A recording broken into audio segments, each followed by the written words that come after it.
Ya, baik Bapak dan Ibu semuanya, apakah sudah siap untuk mengikuti seminar kita hari ini?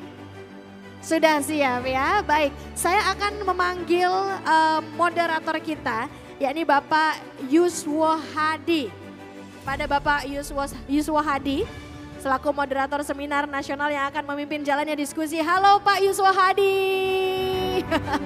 Saya nggak pengen kita berdua aja yang semangat halo-halo. Kita halo dulu ke semuanya ya. Halo Bapak Ibu semuanya. Boleh lambaikan tangannya. Halo.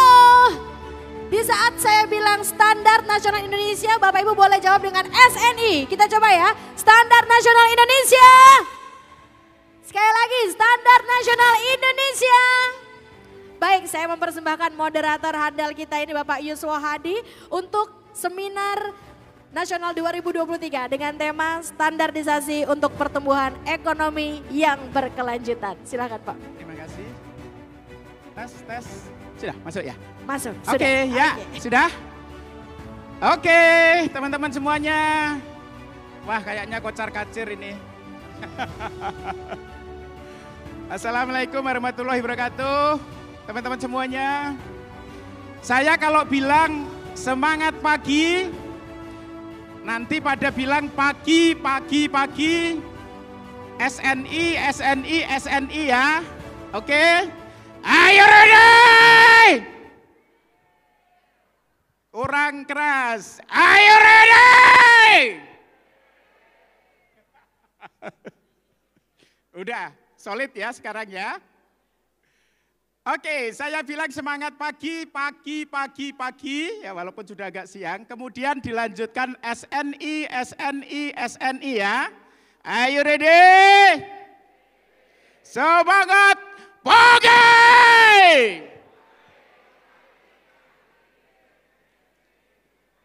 SNI-nya meleret.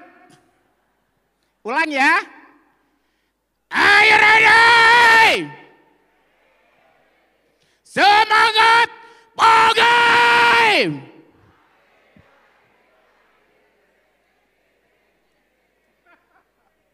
Oke, kalau begitu pagi-paginya hilang ya, langsung SNI ya.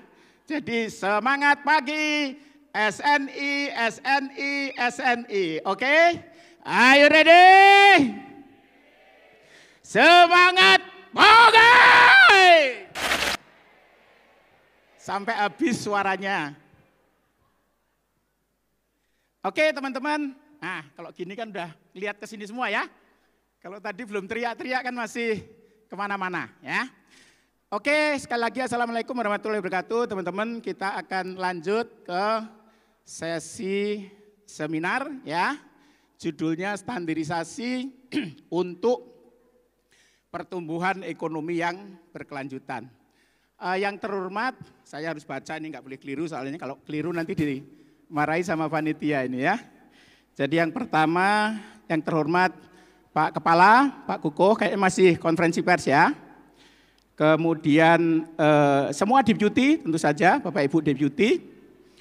Kemudian ada teman-teman dari kementerian, lembaga ya.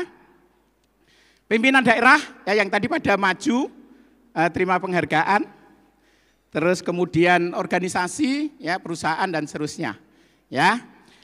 Terus kemudian juga para pembicara, kali ini pembicaranya hebat-hebat, ya. Ada Pak Leonardo, ada Teguh Sambodo. Pak Teguh Sambodo ada? Oh ya, oke. Nanti Pak sebentar lagi Pak ya. Kemudian ada Pak Yudo Dwianda Priyadi, tetapi beliau berhalangan hadir ya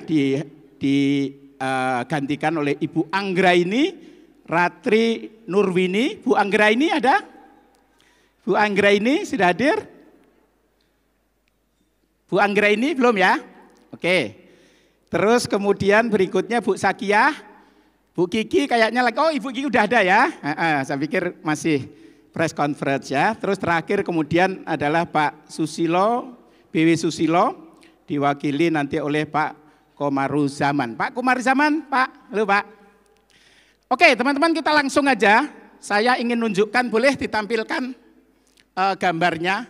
Teman-teman kita akan bicara, kita akan diskusi seru nanti mengenai pertumbuhan ekonomi kita yang sama Pak Jokowi di push Ya, sekarang kita pendapatan per kapita sekitar 4.500 teman-teman.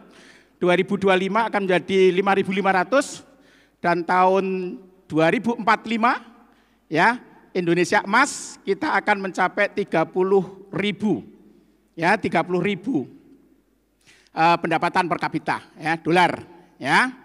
Nah, teman-teman, tetapi pertumbuhan yang cepat, jadi nanti di 2045 teman-teman kita akan masuk 5 besar negara paling besar di dunia ya in terms of GDP.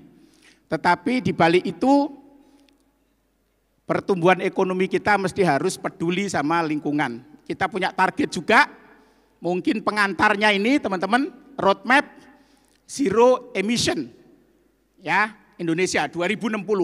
Ini yang harus kita capai nanti. Ya, mulai dari 2025 mudah-mudahan EBT sudah 23% ya. Terus kemudian PLTU mesti harus pensiun dini itu 2031 teman-teman.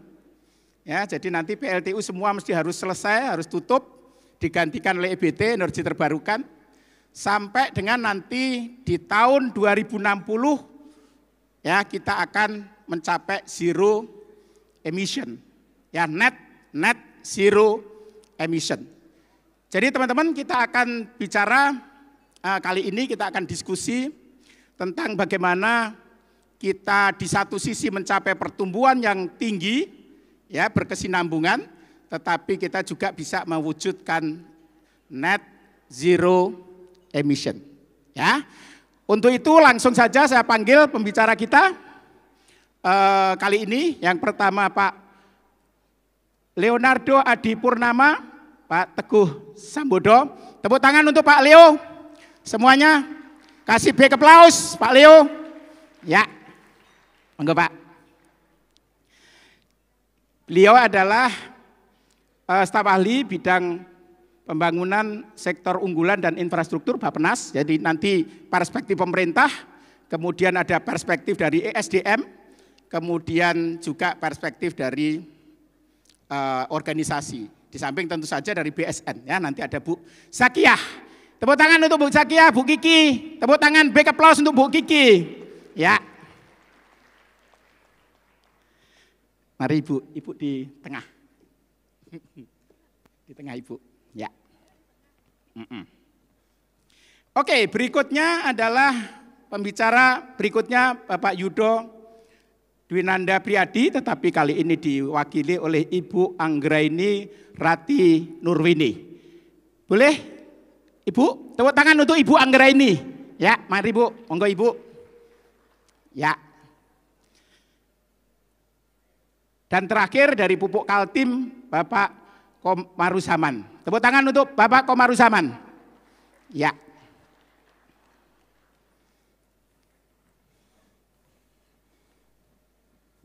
Pak Komar dekat saya. Oke teman-teman, saya kira langsung aja. Jadi nanti masing-masing saya duduk. Masing-masing akan mendapat kesempatan kira-kira 15 menit Ibu-ibu, Bapak-bapak. 15 menit presentasi, sudah disiapkan presentasinya. Mungkin nanti saya akan chat-chat dikit, diskusi sebentar, terus kemudian kita buang ke audiens ya, kita diskusi seru gitu ya. Oke, mungkin yang pertama saya akan saya berikan kepada Pak Leo ya. Tapi baca ini dulu Pak. Baca CV-nya dulu. Ya. Pak Leo adalah staf ahli bidang pembangunan sektor unggulan dan infrastruktur. Sebelumnya di Direktorat Industri Pariwisata Ekonomi Kreatif di Bappenas ya Pak ya. Kemudian juga sebelumnya Kepala Subdirektorat Sistem Pendukung Usaha Kecil dan Menengah ya. Kemudian PhD-nya dari Lincoln University Pak, betul. Kemudian masternya dari Cornell, luar biasa, ya, Ivy League di Amerika, ya, dari Cornell. Kemudian IPB 90 Pak ya. Saya 88 Pak, jadi tipis-tipis Pak. Oke, tepuk tangan untuk Pak Leo, ya. Monggo Pak Leo. Terima kasih Pak Yuswo Hadi. Ya, Yuswa Hadi Pak. Yuswa itu Yuswa umur Hadi. Pak. Nah, Oh. Yuswane pinten tuh umurnya berapa? Yuk, Baik. monggo Pak. Assalamualaikum warahmatullahi wabarakatuh.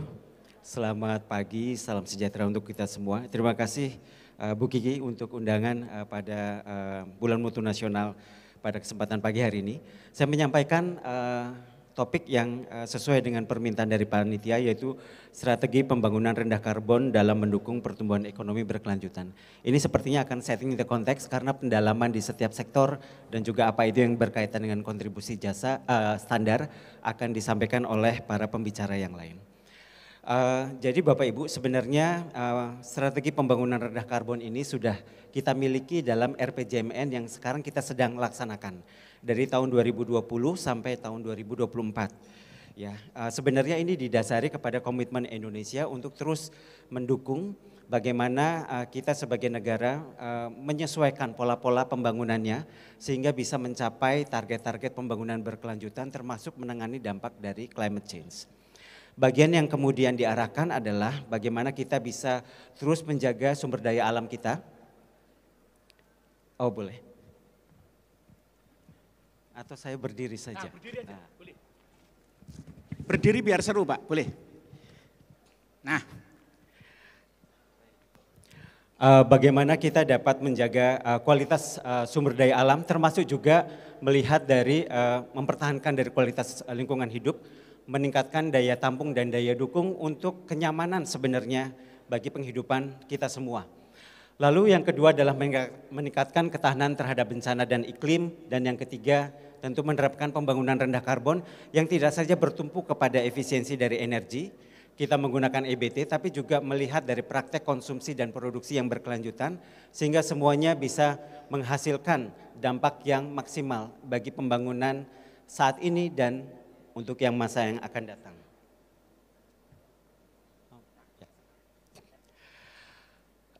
Dan beberapa target sebenarnya sudah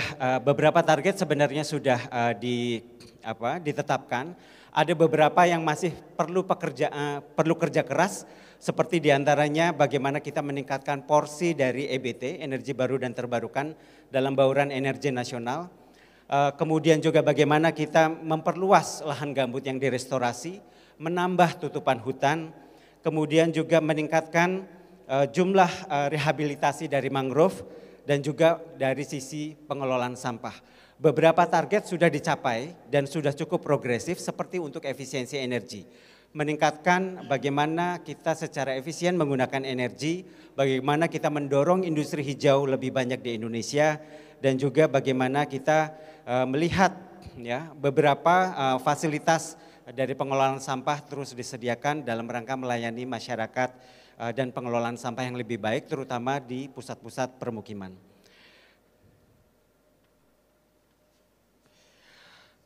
Sebenarnya Bapak Ibu, manfaat dari menjalankan pertumbuhan dari rendah karbon, pertumbuhan yang rendah karbon, strategi pola pembangunan yang rendah karbon, bisa dilihat tidak saja manfaatnya dari sisi lingkungan, bagaimana kemudian lingkungannya bisa dijaga dengan baik, tapi manfaat untuk pertumbuhan ekonomi, penciptaan nilai tambah, PDB bisa meningkat 6,1 sampai 6,5%, misalnya sampai tahun 2050, dan juga pendapatan. Tadi Pak Yuswa Hadi sudah menyampaikan kita cita-citanya ingin menjadi negara maju, per kapita income kita ingin jadi 30.000, dan apabila kita bisa menerapkan pola pembangunan yang rendah karbon ini, diharapkan peningkatan kita mungkin bisa lebih cepat. Bahkan trajektori yang sebelumnya mungkin yang kita perkirakan 2021 kita akan lepas dari middle income trap, mungkin bisa dilakukan lebih awal. Dan tentu yang kita harapkan juga bahwa pembangunan rendah karbon ada dampaknya, yaitu mungkin ada sebagian dari masyarakat kehilangan lapangan kerja karena lapangan kerjanya keterampilannya perlu disesuaikan, tapi di sisi yang lain ada tambahan sebesar 1,8 juta pekerjaan hijau yang sebenarnya dapat diciptakan. Di luar dari itu, pembangunan rendah karbon juga sebenarnya bisa mengarah kepada bagaimana kita mempraktekkan pola konsumsi dan produksi yang berkelanjutan melalui penerapan circular economy. Ya, melihat dari sektor-sektor prioritas yang selama ini difokuskan kepada industri makanan minuman, konstruksi, tekstil, peralatan elektronik, dan juga perdagangan, harapannya bahwa masyarakat pun bisa dilibatkan dalam proses mendukung pembangunan rendah karbon, diantaranya melalui penerapan sirkular ekonomi. Dan potensinya apabila kita optimalkan, potensinya bisa menciptakan lebih banyak penghematan dari sisi industri, lebih banyak penghematan dari rumah tangga, dan pada saat yang sama juga dapat menciptakan pertumbuhan ekonomi yang lebih tinggi dan lapangan kerja. Lanjut, nah bagian-bagian yang juga menjadi perhatian kita adalah sebenarnya secara global pembangunan rendah karbon ini belum banyak dilihat dari sisi opportunity-nya. Masih dilihat dari sisi tantangannya, oh kita harus menutup batu bara, oh kita harus banyak sekali aspek-aspek yang perlu kita tangani. Tapi sebenarnya potensi untuk pengembangan opportunity ini perlu dikembangkan lebih luas. Apakah melalui pengembangan green economy maupun melalui circular economy. Dan bagi Indonesia ini merupakan salah satu catatan selain bagaimana kita terus meningkatkan efisiensi cara kita mengelola dan juga memanfaatkan dari sumber daya alam yang ada. Lanjut, bagian-bagian yang lain yang mungkin kita juga perhatikan bahwa PR-PR terbesar kita dalam penyediaan energi terbarukan, kapasitas kita perlu meningkat, yang kemudian juga berkaitan juga dengan bagaimana kita memperluas restorasi dari peatland atau gambut dan juga mangrove. Ini sebenarnya merupakan satu lingkaran yang akan sebenarnya menciptakan manfaat kembali, manfaat yang balik kepada pertumbuhan ekonomi. Karena tantangan dari pertumbuhan rendah karbon ini adalah bagaimana kita juga melibatkan masyarakat pada lapisan bawah sehingga kesejahteraannya bisa terus meningkat. Lanjut, Bapak Ibu sekalian, dalam perkembangan ke depan sebenarnya tantangan untuk pertumbuhan rendah karbon ini sangat besar, tidak saja berkaitan dengan apa yang berkaitan dengan iklim, tapi juga berkaitan dengan geopolitik. Dengan adanya perang Ukraina-Rusia, ini akan sangat berat. Bagaimana kita mengelola kapasitas kita untuk pembangunan rendah karbon secara baik. Karena dari sisi pasokan, dari sisi energi ini juga akan terganggu. Sehingga dalam rencana pembangunan jangka panjang di slide berikutnya, kita perlu melihat bahwa konteks dari transformasi yang berbasis keberlanjutan, kelestarian, keseimbangan antara pembangunan sosial, ekonomi, dan lingkungan itu tidak saja berfokus kepada sektor-sektornya, tapi juga bagaimana tata kelola, masyarakat, SDM-nya juga ditingkatkan sehingga paham bagaimana bisa merespon dari pola-pola pembangunan yang mungkin baru ke depan. Lanjut, untuk itu beberapa sasaran sudah ditetapkan. Yang tadi yang disampaikan oleh Pak Yus Wohadi juga bahwa untuk menuju 2060 kita perlu menurunkan intensitas emisi GRK. Ya, paling tidak dari tahun 2045 ada momentum yang kita capai yaitu 93,5%. Bagaimana cara kita menurunkan? Lanjut, yaitu setidaknya kita memperhatikan emisi itu sebenarnya disumbangkan oleh sektor-sektor apa saja. Dan inilah yang kemudian kita perlu kerja bersama. Dan di luar dari ini banyak sekali yang kaitannya dengan orang, budaya, ekosistem lingkungan yang perlu ditata kelolakan dengan baik. Lanjut. Nah, bagian-bagian ini menjadi salah satu tahapan yang akan dikerjakan dalam sampai 2045. Jadi nanti mungkin akhir tahun ini sudah bisa Bapak Ibu mendapatkan rencana pembangunan jangka panjang nasional nanti ditetapkan dalam bentuk undang-undang dan ada beberapa momentum yang perlu kita pertahankan baik itu dari sisi pengelolaan dari sumber daya alam dan lingkungan hidup sampai kemudian bagaimana kita bisa meningkatkan kemampuan menyediakan energi yang terbarukan bagi untuk mendukung pertumbuhan ekonomi. Mungkin satu slide terakhir yang akan saya tunjukkan di slide berikutnya. Slide berikutnya saja. Sebelum ini. Nah, satu aspek adalah di luar dari tantangan-tantangan yang ada, kita sebenarnya bisa berkolaborasi. Sebagaimana tadi pada saat memberikan SNI, tidak saja SNI ini dikontribusikan oleh para pelaku usaha yang kemudian mendaftarkan produk-produknya, tapi juga oleh pemerintah yang bisa menata kelolakan kebijakannya dengan lebih baik. Salah satu yang menjadi fokus untuk kolaborasi adalah bagaimana kita bisa menciptakan ekosistem standarisasi yang lebih baik. Dari sisi regulasinya terus dilengkapi, dari sisi standarnya terus dilengkapi, dan pada saat yang sama meningkatkan literasi bagi semua pemangku kepentingan untuk kemudian bisa berkontribusi dalam mengatasi berbagai tantangan dalam pembangunan rendah karbon. Dan kami yakin ini menjadi salah satu faktor kunci tidak saja untuk keberhasilan di dalam negeri, tapi juga karena ini adalah isu global, maka kita juga bisa merespon misalnya kalau jika negara-negara lain memberlakukan standar baru yang kemudian kita belum punya. Dan hal-hal ini menjadi salah satu respon yang positif apabila kita kemudian siap dengan ekosistemnya untuk merespon adanya standar-standar baru yang mengarahkan kepada pola pembangunan rendah karbon, dan bagi Indonesia ini merupakan satu keniscayaan untuk kemudian diwujudkan melalui kolaborasi bersama. Mungkin itu pesan utama yang dapat saya sampaikan. Singkat, padat, berisi. Tepuk tangan untuk Pak Leo. Pak Leo, ini pertanyaan orang awam ini Pak Leo. Pertanyaan orang bodoh ini. Mungkin Bappenas sudah bikin prediksi. Kira-kira tahun berapa mobil listrik yang ada di situ tuh jumlahnya melampaui mobil bensin. Kira-kira tahun berapa?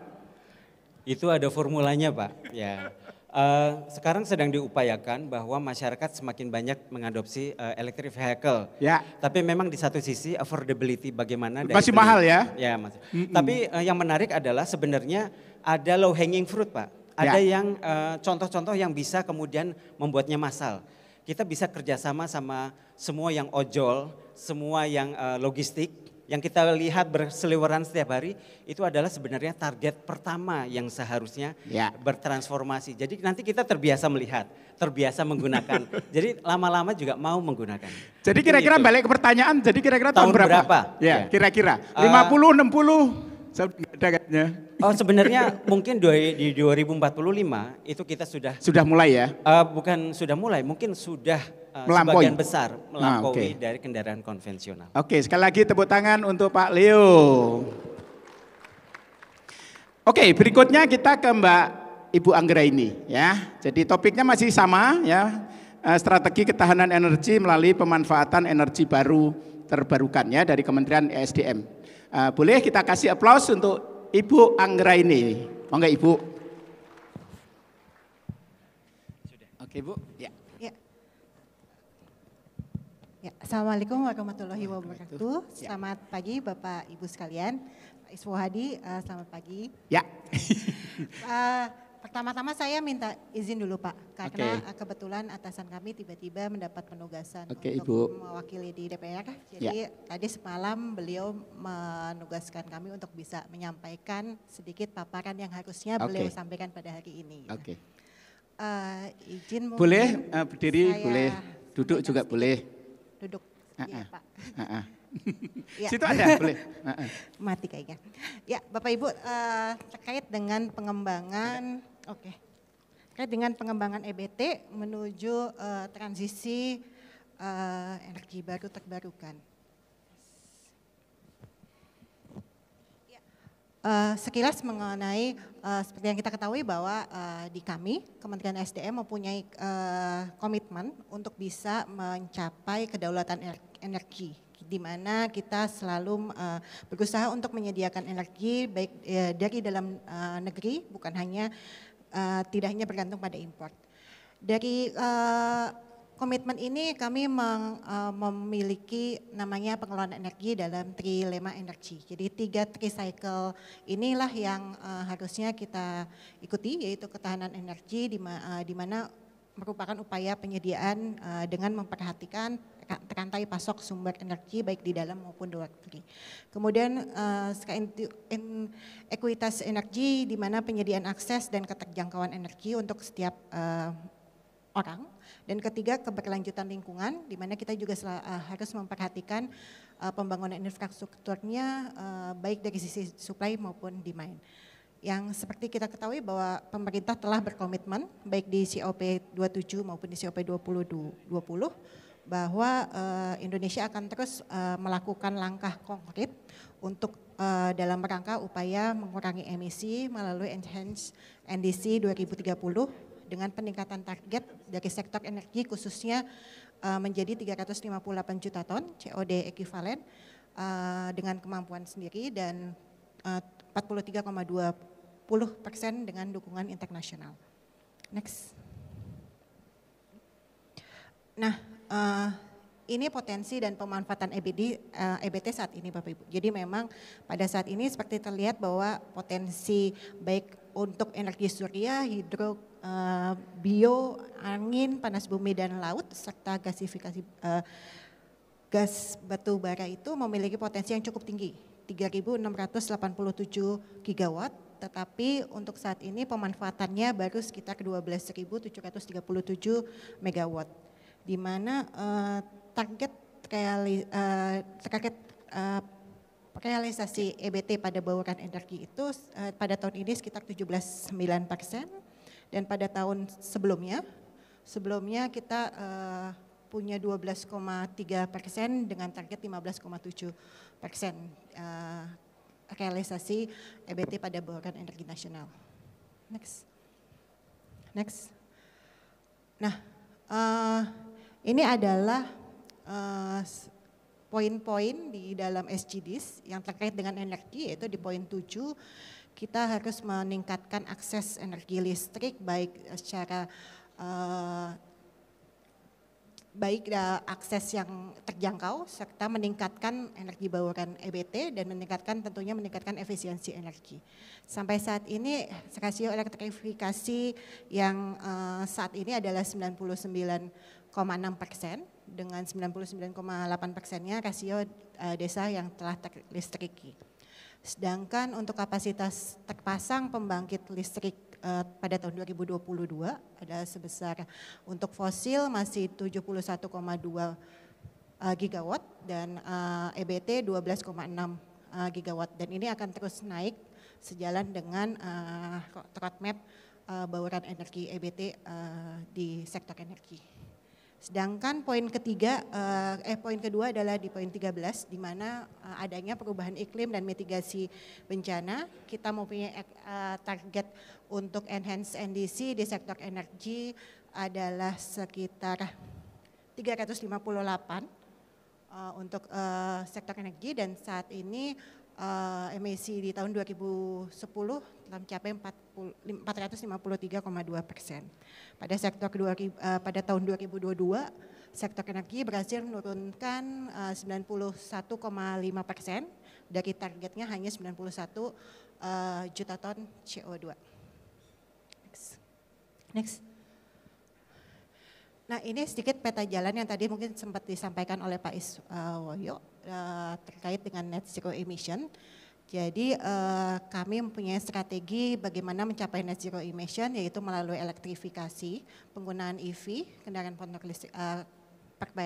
penggunaan kompor induksi, kemudian pengembangan EBT, kemudian yang ketiga moratorium PLTU atau pensiun dini PLTU yang saat ini sudah beroperasi, kemudian adanya pengembangan CCS dan pengembangan sumber energi baru seperti hidrokarbon, amonia, dan yang keenam adalah penerapan efisiensi energi. Nah, ini roadmap untuk mencapai net zero emission dari tahun 2021 sampai 2025 kita mempunyai roadmap dari sisi supply, yaitu terus mengembangkan PLT EBT sesuai dengan RUPTL 2021 sampai 2023. Kemudian di sisi demand kita memacu menggunakan penggunaan kompor induksi, kemudian meningkatkan jar gas, DME, dan mandatory B35 serta penggunaan kendaraan listrik. Sedangkan di tahun 2026 sampai 2030 kita rencanakan untuk dalam sisi supply terus mengembangkan PLT EBT, kemudian adanya pengembangan pop storage mulai tahun 2025. Sedangkan dari sisi supply terus mendorong penggunaan kompor induksi, jar gas, dan mandatory B40, peningkatan pemandatorian B40, kemudian kendaraan listrik, serta dari sisi industri melakukan manajemen energi dan adanya standar kinerja energi minimum untuk setiap peralatan pemanfaatan energi. Kemudian sampai tahun 2031 sampai 35 dari sisi supply sama, terus kita mengembangkan produksi EBT baik di green hydrocarbon untuk transportasi khususnya di tahun 2031 serta pengembangan baterai electric vehicle storage tahun 2034. Kemudian dari sisi demand-nya juga kita mempunyai target roadmap untuk pengembangan kompor induksi juga, Jargas mandatory B40, kendaraan listrik, dan penerapan hidrokarbon untuk transportasi.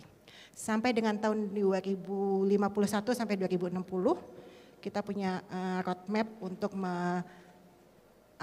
dari sisi supply kita mencoba untuk semua listrik dihasilkan dari PLT EBT dan emisi yang tersisa sebesar 129 juta ton. Sedangkan untuk dari sisi demand, kompor induksi diharapkan untuk bisa digunakan seluruh masyarakat, kemudian pengembangan Jargas di setiap wilayah kota, kemudian penggunaan kompor kendaraan listrik, dan CCS khusus untuk industri. Next. Nah, ini adalah roadmap pengembangan EBT. Jadi pada saat tahun 2060 kapasitas terpasang kita targetkan sebesar 708 gigawatt dengan semua jenis-jenis PLT ya, baik di surya, bayu, hidrokarbon, bioenergi, nuklir, dan yang lain-lainnya. Serta kita tetap mempertahankan pembangkit listrik yang didominasi oleh VRE untuk mengoptimalkan sumber IT baseload untuk stagnan. Kemudian untuk super grid dan pemerataan sumber daya EBT khususnya ini adalah roadmap yang akan kita tuju, bahwa seperti kita tahu negara kita kepulauan, jadi untuk diperlukan jaringan smart grid yang cukup smart dan terintegrasi secara nasional untuk pembangunan transisi dalam negeri yang andal gitu. Nah, ini sekilas tentang program early retirement PLTU, di mana ada skema karbonisasi baik dari melalui carbon tax, GTP maupun energy transition mechanism. Dan dari sisi investasi, kebutuhan investasi untuk pembangkit sekitar 994 USD miliar, dan atau total untuk transmisi sendiri sekitar 113 miliar USD. Next. Nah, kalau ini peran EBT pada sisi transportasi, bagaimana kita selalu mandatory biodiesel sejak tahun 2018 sampai saat ini sudah terimplementasi B34. Yang tadi diketahui bahwa targetnya adanya sampai tahun B35 sampai 40. Nah, dari realisasi implementasi ini menghasilkan devisa sampai tahun 2022 sebesar 122,6 triliun dengan pengurangan emisi 27,8 juta ton dan penghematan devisa 54,24.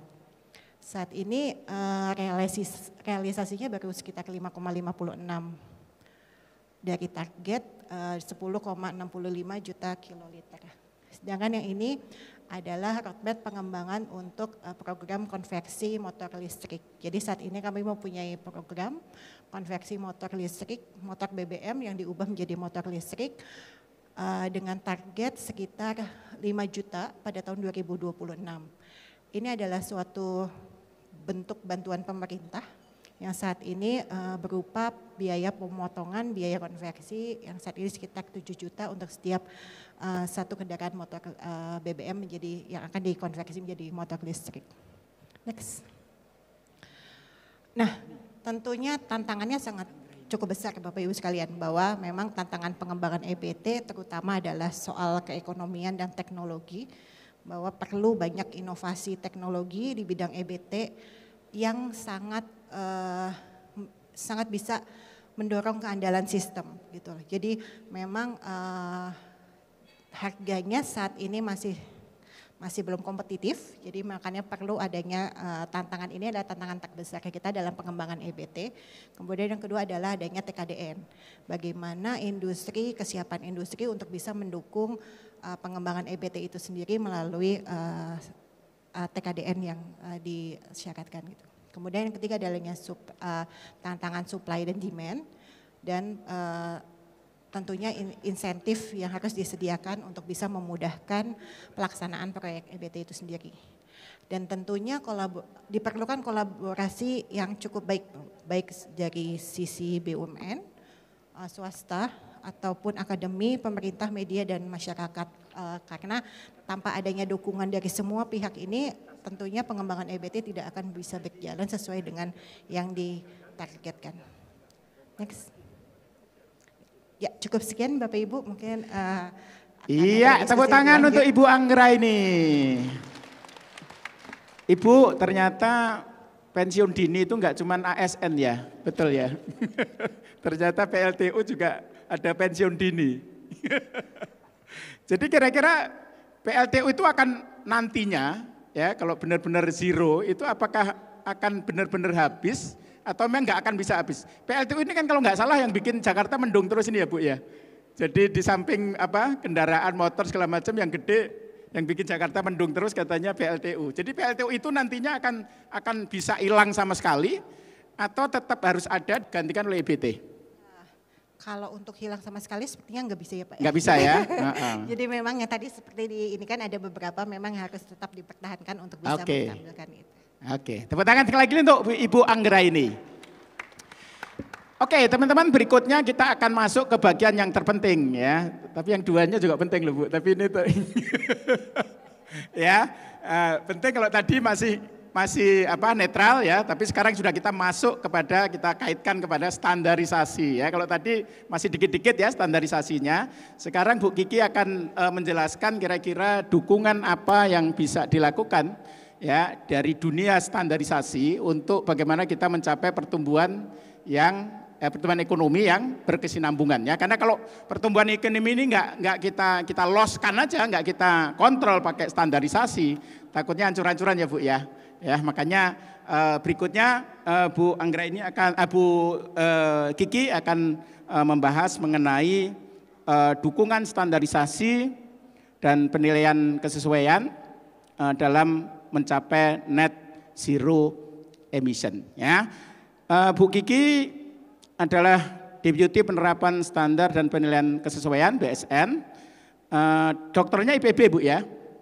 S1-nya Teknik Kimia ITB ya. Saya teknik mesin Bu. Oke, tepuk tangan untuk Bu Kiki. Ya, monggo Ibu. Assalamualaikum warahmatullahi wabarakatuh. Waalaikumsalam. Senang sekali saya bertemu dengan Bapak Ibu semua. Dan ini katanya barusan aja bagaimana kita membangun komunitas. Betul. Komunitas ya Pak ya? Komunitas standarisasi dan penilaian kesesuaian. Tapi Bapak Ibu, saya mau menyampaikan ini ada pembimbing saya, ada Dr. Sunaria. Selamat datang Pak Sunaria. Halo Dokter. Kemudian juga Pak Gendut. Terima kasih Pak Gendut sudah hadir, salah satu Dewan Juri SNI Award ya. Kemudian juga Gendut. Ada bapak-bapak yang lain yang mungkin saya belum lihat, ada kawan-kawan saya, ada dari dari yang terkait dengan social responsibility. Hari ini sebenarnya kalau kita dengar ya dari Bappenas, kemudian juga dari ESDM, dari Ibu Weni ya. Jadi saya mau ngapain nih di sini ya? Karena sudah dijawab semua. Tapi saya harus berdiri di sini karena berbicara salah satu tugas fungsi dari Badan Standarisasi, salah satunya adalah bagaimana kita menyiapkan standarnya. Ya, standar nasional Indonesia, kemudian bagaimana sebenarnya sistem penilaian kesesuaian. Tadi pagi kita sudah dengar juga ya Pak Kukuh ya, menjabarkan bagaimana infrastruktur mutu yang Bapak Ibu kembangkan, yang sama-sama kita kembangkan, bahkan nomor 2 di tingkat ASEAN ya. Dan bagaimana sekarang saya mau bicara standarisasi dan penilaian kesesuaian. Lanjut ini. Ya, kalau kita berbicara climate change tadi ya, ini memang isu yang betul-betul kalau di sana dibilang most pressing challenge ya in the world. Ini apa? Karena kalau kita lihat bukan saja berdampak kepada kehidupan manusia, tetapi juga yang tadi Pak Leo sampaikan bagaimana juga berpengaruh terhadap ketersediaan sumber daya alam. Ya, tentunya kalau sumber daya alam berkurang, itu juga mempengaruhi bagaimana kita bisa mampu menyediakan produk ataupun yang lain-lain yang kita butuhkan di dalam kehidupan sehari-hari. Kalau kita lihat lagi bagaimana sebenarnya masalah climate change ini, kalau dari report dari World Economic Forum itu adalah nomor satu loh yang mempunyai risiko terbesar ya. Dalam 2 sampai 10 tahun dari 10 resiko yang pertama adalah masalah climate change ya, baru dilanjutkan mengenai biodiversity, social cohesion and so on. Nah, ini apa yang harus kita lakukan sebenarnya untuk menangkap atau mitigasi atau melakukan adaptasi hal-hal yang diperlukan. Bagaimana climate change itu bisa kita tidak sampai mencapai 1,5 derajat Celcius. Ininya enggak ada. Ya, dan kalau kita lihat Bapak Ibu, ini tadi juga sudah diterangkan sebenarnya ya, sudah diterangkan oleh Ibu Weni ya. Jadi saya tidak perlu lagi menerangkan, tetapi intinya kalau kita dengar tadi bahwa pembangkit listrik adalah potensi penyumbang emisi global 2022 dan luar biasa tadi bagaimana ISDM menangkap isu ini dengan beberapa program-program tadi ya, roadmap-nya luar biasa nih Bu Weni.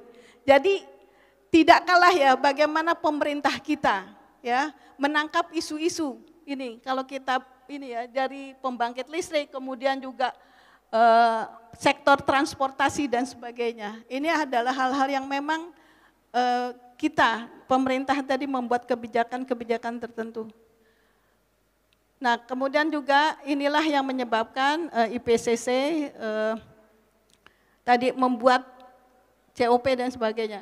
Nah, kalau ini juga sudah disampaikan tadi oleh Pak MC, Pak Yuswo. Tetapi intinya, yang paling penting kan bukan yang paling penting. Semua kalau kita lihat ya dari tahun konferensi bumi ya, KTT Bumi 92. Nah, kalau kita lihat respon dari organisasi internasional terkait dengan standarisasi, itu menerbitkan loh ISO 14000 series. Jadi hal-hal yang disediakan oleh lembaga internasional mengenai standarisasi, yang dimana BSN menjadi focal point-nya, respon-respon, keperluan-keperluan untuk yang tadi bagaimana melakukan mitigasi atau adaptasi di dalam menurunkan emisi atau climate change ini sudah tersedia standar-standarnya. Nah, sekarang kalau kita lihat bagaimana pada saat kegiatan COP21 di mana di sana disepakati beberapa negara 147 negara, bagaimana kita seluruh negara betul-betul harus menahan menahan suhu rata-rata global, jangan sampai melebihi 2 derajat ya. Nah, ini hal yang penting adalah bagaimana kita ditetapkan untuk mencapai agenda 2030 yang kita kenal SDGs 2030 ya Pak ya. Nah, tetapi pada tahun 2021 ada hal yang menarik, dilakukan review. Sepertinya harus melakukan percepatan setelah dilakukan review terhadap pencapaian SDGs kita. Oleh karena itu, bagaimana tahun 2050 itu tercapai emisi net zero emission. Tetapi memang untuk Indonesia ada pengunduran sedikit ya Bu ya. Kita capai untuk net zero emission 2060. Baik Bapak Ibu, nah ini tadi saya nggak perlu terangkan lagi karena sudah tadi ya, bagaimana misalnya target untuk tahun 2023 kita ada peningkatan menjadi 31,89% dan seterusnya. Langsung ini. Nah ini juga tadi sudah diterangkan, tetapi intinya bagaimana sih langkah kita untuk mendukung dari komunitas atau standarisasi dan penilaian kesesuaian, mendukung pencapaian tadi 31,89% maupun 43,20% ya, dengan tentunya penyediaan standar-standar yang terkait. Nah, Bapak Ibu, jadi standar, kalau kita berbicara standarisasi, itu tidak hanya berbicara masalah engineering, berbicara masalah bagaimana proyek dan sebagainya, tetapi kalau kita berbicara standarisasi, juga berbicara bagaimana strategi-strategi di dalam standar tadi, ya. Di samping juga produknya sendiri. Ada hal penting di sini, pada saat konvensi Paris, ISO itu betul-betul berkomitmen anggotanya untuk betul-betul berkomitmen bagaimana konsiderasi ilmu pengetahuan mengenai lingkungan tadi dipertimbangkan di dalam pengembangan standar. Selain itu juga mempertimbangkan society atau masyarakat yang terkena dampak itu juga harus diperhatikan di dalam pengembangan standar sendiri. Jadi standar-standar yang ada sekarang atau ke depan itu juga harus memperhatikan bagaimana kita mampu atau turut serta di dalam kontribusi di dalam penurunan climate change. Nah ini kalau kita lihat Bapak Ibu, ya, standar-standar ISO di mana BSN menjadi anggotanya, kalau kita lihat Pak Malio ya, kita tidak hanya berbicara environmental management. Kalau kita lihat baca di RPJMN Pak, itu hanya baru melihat 14.000 satunya saja. Tetapi begitu banyak sebenarnya standar-standar untuk mendukung tadi isu-isu lingkungan. Kalau kita berbicara environmental management, ini sudah lama sekali ya, bagaimana framework atau suatu organisasi betul-betul concern terhadap dampak lingkungan ya. Nah kemudian juga quantifying dari GHG ini, itu kita berbicara bagaimana sih melakukan verifikasi, melakukan validasi dalam metode mengkuantifikasi tadi emisi ya, itu juga sudah ada. Nah ini adalah beberapa hal yang ada di dalam standar. Yang kita lihat contoh misalnya untuk, kok nggak mau, standar manajemen. Ini kita lihat Bapak Ibu standar 14.000 seri, ini mengulang sebenarnya ya. Jadi Bapak Ibu, saya yakin sekali yang ada di sini sudah banyak menerapkan ISO 14.000 seri ya. Di sana ada 14.001 dan seterusnya. Nah kemudian juga kalau kita lihat lagi bagaimana metode kuantifikasi. Di sana ada ISO 14064, ISO 14065 dan sebagainya. Ya. Nah ini kita lihat quantifying, jadi Pak kayaknya perlu juga nih Pak. Kan banyak sekali sekarang kalau kita metode untuk mengkuantifikasi banyak pendekatan-pendekatan tertentu. Tetapi boleh juga kita menggunakan standar-standar ini. Dan alhamdulillah BSN sudah mengadopsi secara identik ya Pak ya. Kita lihat misalnya contoh lembaga yang memverifikasi juga udah ada, sudah diakreditasi oleh KAN ya. Lanjut lagi kemudian ini mitigasinya Pak. Bagaimana misalnya framework atau prinsip-prinsip yang harus dipahami ya di dalam memanage aktivitas greenhouse gases dan sebagainya. Ini banyak sekali contoh karena waktunya enggak ada. Terus saja, lanjut saja. Ya, Bapak Ibu bisa baca dan bisa nanti datang ke kantor BSN kita berdialog gitu ya. Bagaimana menerapkan ini semua. Nah, ini satu yang menarik tahun 2022 ya Pak ya. Jadi ISO itu menerbitkan IWA ya, International Workshop Agreement ya. Di mana IWA 42 ini itu disepakati oleh 1.200 expert, lebih dari 100 negara. Ya, bagaimana kita mencapai ya, memberikan guideline bagaimana mencapai emisi net zero emission. Nah di sana itu berbicara masalah prinsip-prinsip tertentu yang kalau kita baca Bapak Ibu di IWA 42. Ini kan dikembangkan oleh ISO, oleh UNFCCC, kemudian juga oleh campaigns ya, Race to Zero campaign. Ini adalah Bapak Ibu semua bagus juga untuk dibaca, untuk didiskusikan. Dan sekali lagi apa yang masuk di dalam IWA 42 ini adalah yang tadi sekali lagi konsep-konsep yang dikembangkan atau yang sudah disepakati di dalam konvensi internasional tadi seperti UNFCCC dan seterusnya. Lanjut ini. Kemudian Bapak Ibu tadi kita dengar mobil ya. Jadi sekali lagi, jadi bagaimana respon BSN ya untuk energi mobil listrik ini Pak. Jadi kita sebenarnya ini ada Pak Hendro di sana, ada deputy-nya ya. Jadi Pak Hendro sangat aktif sekali bagaimana mengembangkan standar-standar untuk yang tadi menjawab kebutuhan bagaimana ekosistem mobil listrik ini ada. Jadi sudah ada 38 SNI yang terkait dengan mobil listrik tadi, yang kita adopsi baik dari ISO IC standar maupun memang dari pengembangan sendiri. Ya, tadi juga sudah disampaikan ada yang terkait dengan vehicle sistemnya, ada yang terkait dengan baterainya dan sebagainya maupun infrastruktur dari electric vehicle sendiri. Kemudian kalau kita lihat foto voltaik juga sudah ada 31 SNI ya. Jadi bagaimana BSN merespon tadi. Kemudian kalau kita berbicara lagi bagaimana tadi ya, kalau kita menghitung karbon dan sebagainya itu kan harus ada lembaga penilaian kesesuaian ya. Jadi kita sudah ada ya 31 conformity assessment body ya yang bisa melakukan penilaian tadi. Tetapi untuk yang lembaga verifikasi maupun validasi memang baru 4 di sana, dan mudah-mudahan nanti ada lembaga-lembaga verifikasi maupun validasi lain, tidak hanya Mutu Agung Lestari, tidak hanya Skopindo atau Tupnot dan Relnan, tumbuh lagi gitu ya.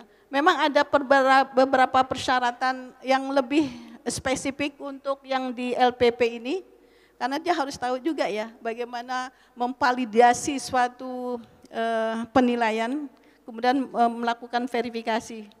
Nah ini adalah beberapa kegiatan yang dilakukan oleh BSN, kemudian juga yang penting, tapi intinya saya pengen ini aja nih Pak, bagaimana sebenarnya Bapak Ibu kalau untuk climate change gitu ya, yuk kita sama-sama gunakan standar saja gitu, karena apa? Kalau standar itu kan yang tadi konsensus base gitu ya. Jadi sudah compliant, sudah harmonize dan sebagainya. Dan ini memudahkan kita sebenarnya untuk yang tadi diterima sistem kita dan sebagainya. Ya Bapak Ibu, baik untuk yang tentu pelaku usaha nanti ya, Pupuk Kaltim. Kalau saya datang ke Pupuk Kaltim ini luar biasa nih, konsentrasi terhadap penerapan standar. Kemudian juga untuk regulator tentunya. Pak, kalau misalnya melaporkan tadi berapa persen sebenarnya kita sudah mencapai, boleh lo pakai panduan tadi gitu ya. Jadi bagaimana kita bisa menghitung tadi melalui panduan-panduan yang sudah diterbitkan oleh ISO, sehingga report kita nanti di tingkat regional maupun internasional menjadi sama gitu, dengan metode atau pendekatan yang sudah tertera di dalam standar tadi. Dan tentunya konsumen, sekali lagi kita juga konsumen loh Pak, ya konsumen. Dan kita kalau bisa ya, kalau bisa beli mobil yang itu boleh juga nih, tetapi juga kita bisa boleh Pak memilih produk-produk yang memang misalnya sudah ada eco-labelnya, kemudian juga yang sudah recycling dan sebagainya. Mungkin ini hal penting yang kita bisa lakukan. Terima kasih, Assalamualaikum warahmatullahi wabarakatuh. Tepuk tangan untuk Ibu, untuk Ibu Kiki. Bu, dikit Bu, sharing Bu. Kira-kira tadi ada regulator, ada industri, kemudian ada konsumen gitu ya. Kalau kita ngomong ke industri dan ke konsumen ya, kira-kira kan tadi targetnya ambisius kan, 2060 kita mesti zero emission, net zero emission dan seterusnya, 2031 PLTU, pensiun dini dan seterusnya ya. Kalau teman-teman industri dan teman-teman end consumer itu sebenarnya gula-gulanya apa sih Bu? Biar mereka itu tertarik pakai SNI gitu, kira-kira kaitan dengan ini, kaitan dengan apa zero emission ini, kira-kira bisa disampaikan Aku kok mesti harus SNI gitu, yang zero emission. Kalau untuk industri apa, untuk konsumen apa Bu, kira-kira Bu? Loh, kalau dengan SNI minimal ya, kalau kita berbicara konsep standar, di sana kan tidak main-main Pak pada saat Betul. penyusunan standar. Di Ya. sana berkumpulnya para ilmu, di mana minimal ya perusahaan itu tidak perlu melakukan riset lagi lah. Mengacu aja kepada spek yang sudah ada di dalam standar. Jadi dia bisa mengurangi resource untuk misalnya, meskipun perusahaan tetap harus melakukan riset and development ya, tetapi minimal ada acuan ya, minimal ada acuan yang untuk memperkuat perusahaan untuk melakukan inovasi-inovasi lain sebenarnya ya Pak.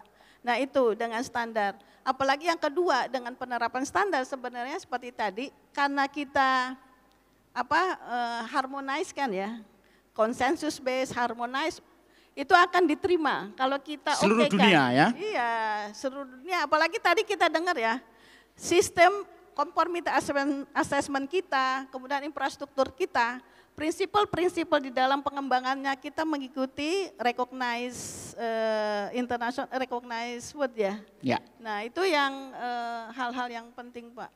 Jadi akan sama semua di seluruh dunia dan kemudian menciptakan trust ke customer ya. Customer, Karena kalau sudah pakai betul. SNI, trustnya udah dijamin ya. Nah. Tepuk tangan untuk Bu Kiki. Ya.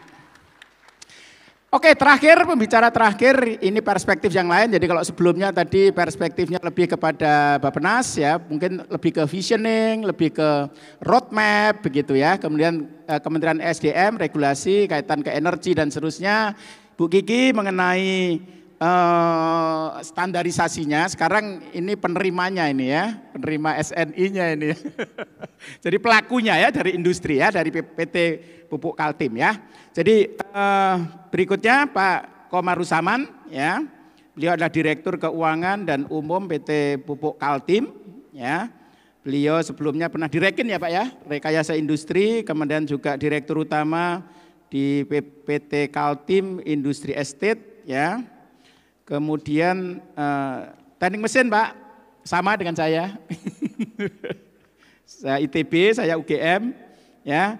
Pak Komaruzaman akan sharing dengan kita mengenai tantangan dan peluang sekitar industri dalam mendukung ekonomi berkelanjutan. Tepuk tangan untuk Pak Komaruzaman dari PT Pupuk Kaltim. Ya, monggo Pak.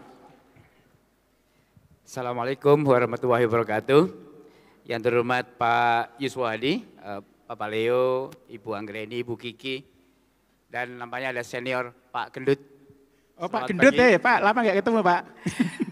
Dan juga para ahli yang ada di sini. Dan saya merasa bangga bahwa pada siang hari ini kita bisa berkumpul sebanyak ini, Bapak Ibu sekalian yang sangat concern dengan standar nasional Indonesia. Kami dari Pupuk Kaltim sebagai pelaksana industri, kami akan perkenalkan dulu perusahaan kami PT Pupuk Kaltim. Lanjut. Bahwa Pupuk Kaltim saat ini memiliki pabrik yang menghasilkan urea dengan kapasitas 3,4 juta ton per tahun, untuk amonia 2,74 ton per tahun dan NPK-nya 300.000 ton per tahun. Nah posisinya saat ini kami untuk ekspor amonia menguasai pangsa pasar 35% dan juga untuk domestiknya 60%. Untuk yang urea ekspor kita menguasai 67% dan domestiknya 29%. Kami saat ini posisinya berada di anak perusahaan BUMN yang induknya adalah Pupuk Indonesia. Kami salah satu dari produsen pupuk yang posisinya ada di Bontang, Kalimantan Timur. Dengan pabrik yang kami miliki tersebut, saat ini Pupuk Kaltim menempati sebagai produsen urea terbesar nomor 6 di Asia Pasifik. Lanjut. Tantangan ke depan, terus terang ada beberapa kendala, diantaranya adalah harga urea di internasional ini naik turun. Jadi 2022 kemarin sangat tinggi, harga normal itu misalnya $300 per ton, tahun lalu bisa mencapai 1.000 Jadi 3 kali lipat. Tahun ini kembali lagi turun. Jadi sangat fluktuatif harga komoditas urea. Kemudian tuntutan peningkatan produktivitas sektor pertanian. Kita tahu bahwa pertanian kok rasanya hanya begini-begini aja gitu. Tingkat kemakmuran petani juga begitu-begitu aja. Lahan pertaniannya juga semakin turun. Inilah satu challenging, kami harus bisa meningkatkan produktivitas para petani sehingga kemakmuran para petani juga bisa meningkat. Kemudian ketersediaan bahan baku, kami posisinya di Kalimantan Timur, posisi gas saat ini sudah decline. Bagaimana sustainable ke depan, apakah tetap berada di Bontang? Kalau tetap berada di Bontang, gasnya semakin turun, terus long life-nya seperti apa? Kemudian peningkatan kesadaran ESG saat ini sudah mengglobal bahwa semua concern dengan environment, social, and governance.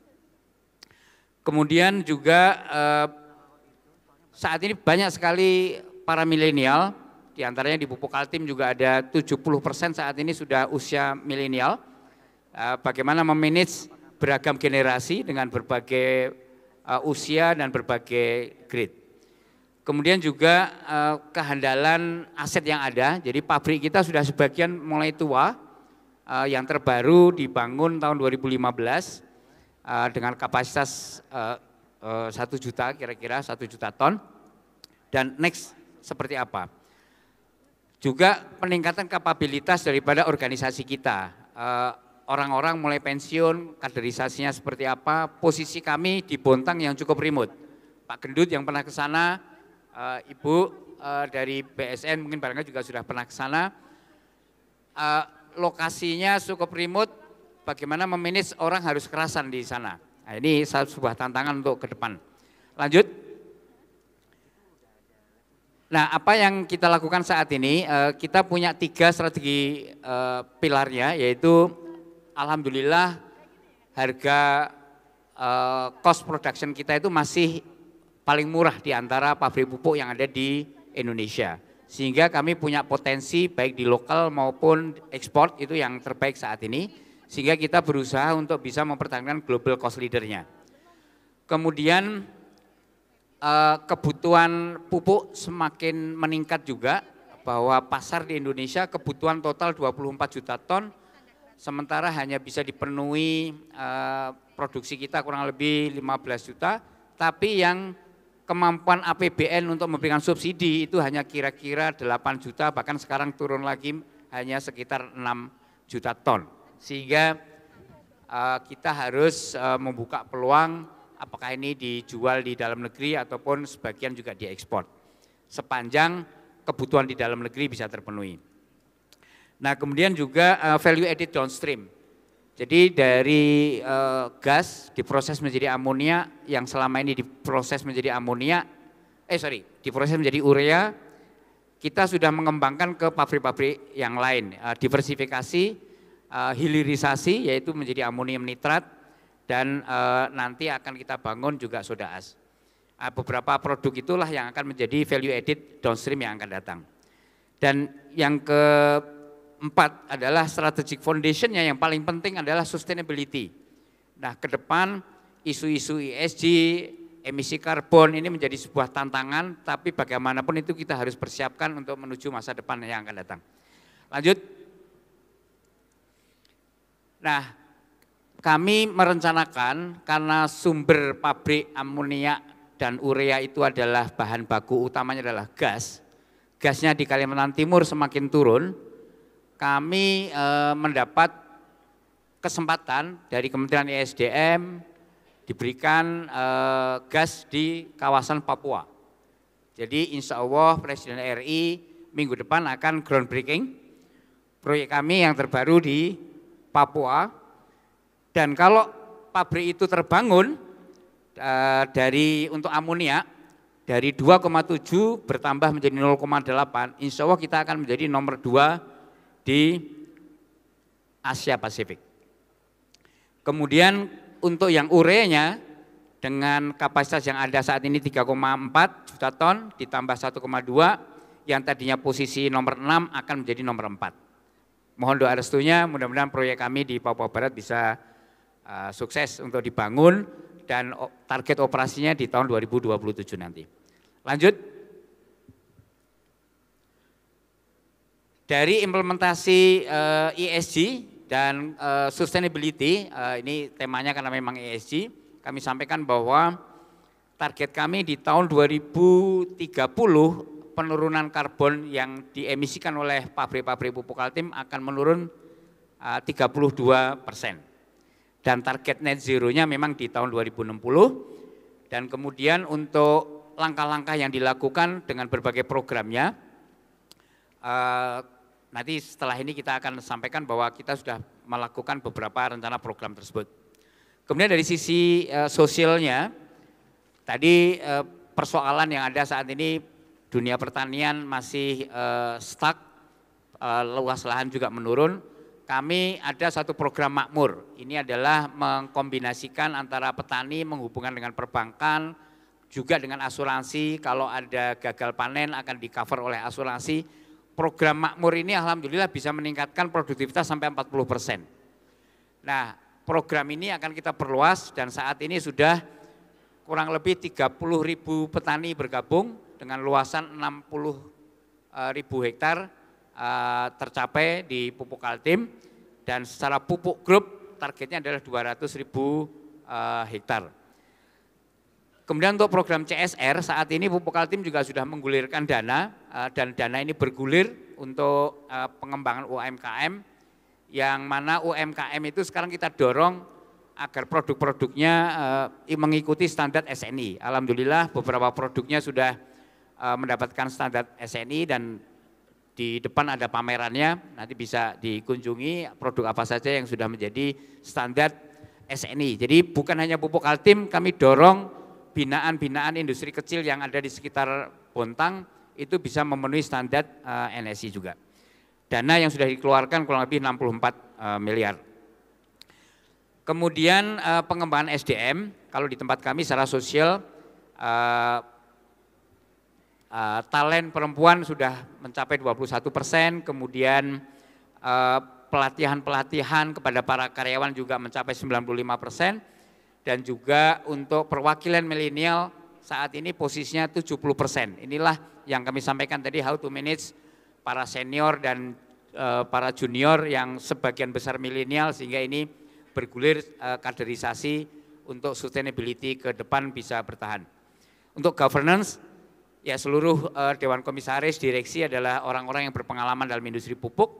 Kemudian komitmen untuk pelaporan LHKPN ke KPK itu juga 100%, bahkan sekarang sudah sampai ke level BUD-3. Kemudian memanage risiko juga demikian, ada banyak sekali risiko-risiko terutama yang terkait dengan operasional pabrik, ada 1000-an lebih dan alhamdulillah itu sudah termitigasi dengan baik.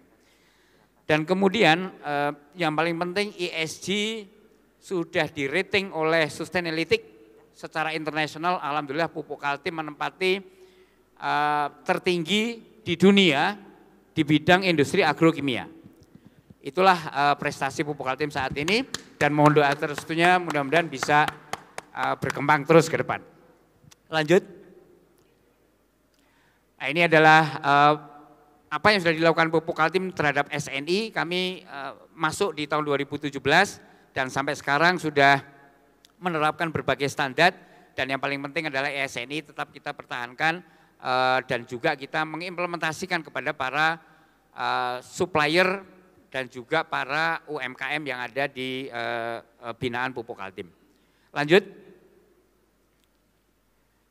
Inilah diantaranya terkait dengan sosial tadi.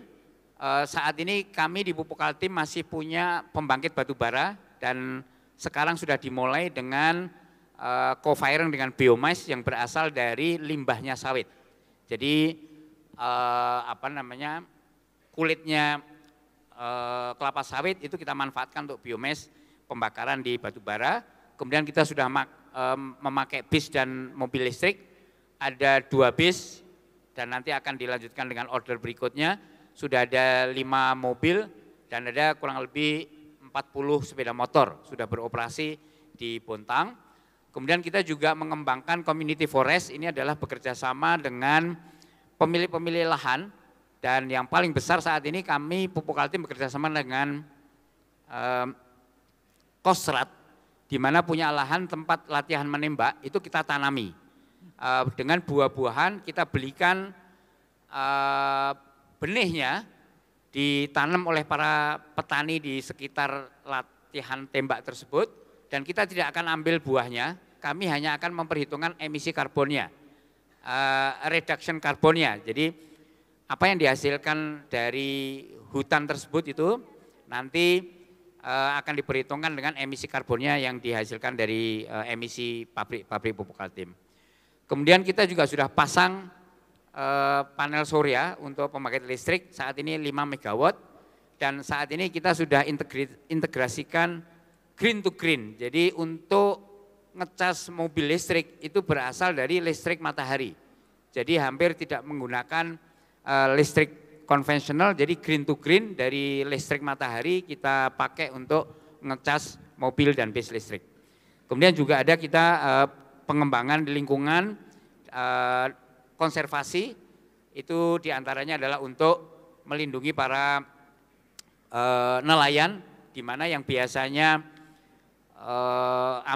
mencari ikan jauh ke laut, saat ini kita konservasi, kita perbaiki di dekat pantai, kita tanam terumbu karang sehingga para petani tidak perlu, para nelayan tidak harus jauh-jauh mencari ikan, cukup di area yang lebih dekat.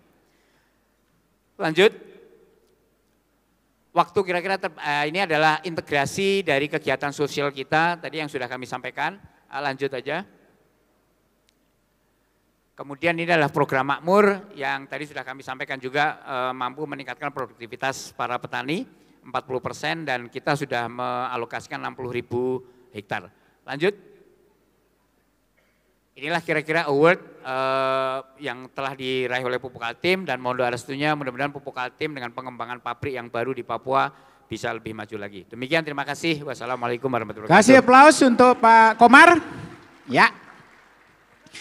Oke, teman-teman, sebelum kita diskusi dengan audiens, saya pengen kita diskusi sebentar dulu dikit ya. Kelemahan Indonesia, tadi kan visinya ambisius 2060 net zero emission dan seterusnya. Tapi kelemahan Indonesia selalu adalah Indonesia incorporated. Ya, antar institusi itu bisa sendiri-sendiri gitu ya. Saya pengen tahu nih kira-kira ini saling curhat nih Bu. Kira-kira BSN yang diharapkan dari Bappenas apa, Bappenas yang diharapkan dari BSN apa, atau Pupuk Kaltim yang diharapkan ke BSN apa, atau ke Bappenas, ya tuker-tukeran. Kira-kira boleh kita mulai dari Pak Leo. Kira-kira kalau dengan goal-goal yang luar biasa tadi, kira-kira BSN harus ngapain Pak? Ya, mungkin nggak hanya ke BSN, ya. Saya juga ke SDM juga. Oke, boleh ke SDM dulu. Di SDM itu kita sebenarnya sudah punya rencana renewable energy yang cukup progresif. Ya, kita melihat target-targetnya cukup progresif, melihat mana jenis EBT yang bisa dikembangkan di Indonesia, yang paling visible, yang paling affordable. Nah, yang menjadi permasalahan terbesar adalah dari sisi investasi tadi disampaikan oleh Mbak Anggreni. Nah, sebenarnya pendalaman mengenai bagaimana kita mengadakan uangnya, ya, itu yang menjadi PR terbesar untuk bisa dikerjasamakan. Ya. Karena tidak semuanya mungkin akan ditanggung oleh PLN, ya, begitu ya, tapi juga oleh pembangkit-pembangkit yang lain. Nah, ini yang kemungkinan besar menjadi salah satu peluang untuk meningkatkan EBT kita, proporsi EBT kita. Di luar dari semua masalah bagaimana kemudian returnnya, harganya dan sebagainya. Untuk BSN, Bu Kiki, tadi SNI-nya banyak sekali. Ya, betul. Nah, SNI-nya banyak sekali. Selalu tadi Pak Kepala BSN, Pak Kukuh mengatakan, saya selalu bertanya, kalau SNI-nya sudah banyak, ya, apakah sudah banyak yang tahu? Nah itu, PR-nya itu Bu Kiki. Apakah SNI-nya sudah banyak yang tahu? Oh, ada SNI-nya ternyata, ada rujukannya, itu yang pertama. Lalu yang kedua. Jadi harus campaign ya, mempromosikan ke dunia usaha, ke konsumen bahwa sudah ada, SNI-nya sudah ada. Nah, kalau sudah ada, laboratoriumnya ada nggak yang nguji? Nah itu. Jadi ini nanti Bu Kiki jawab nanti.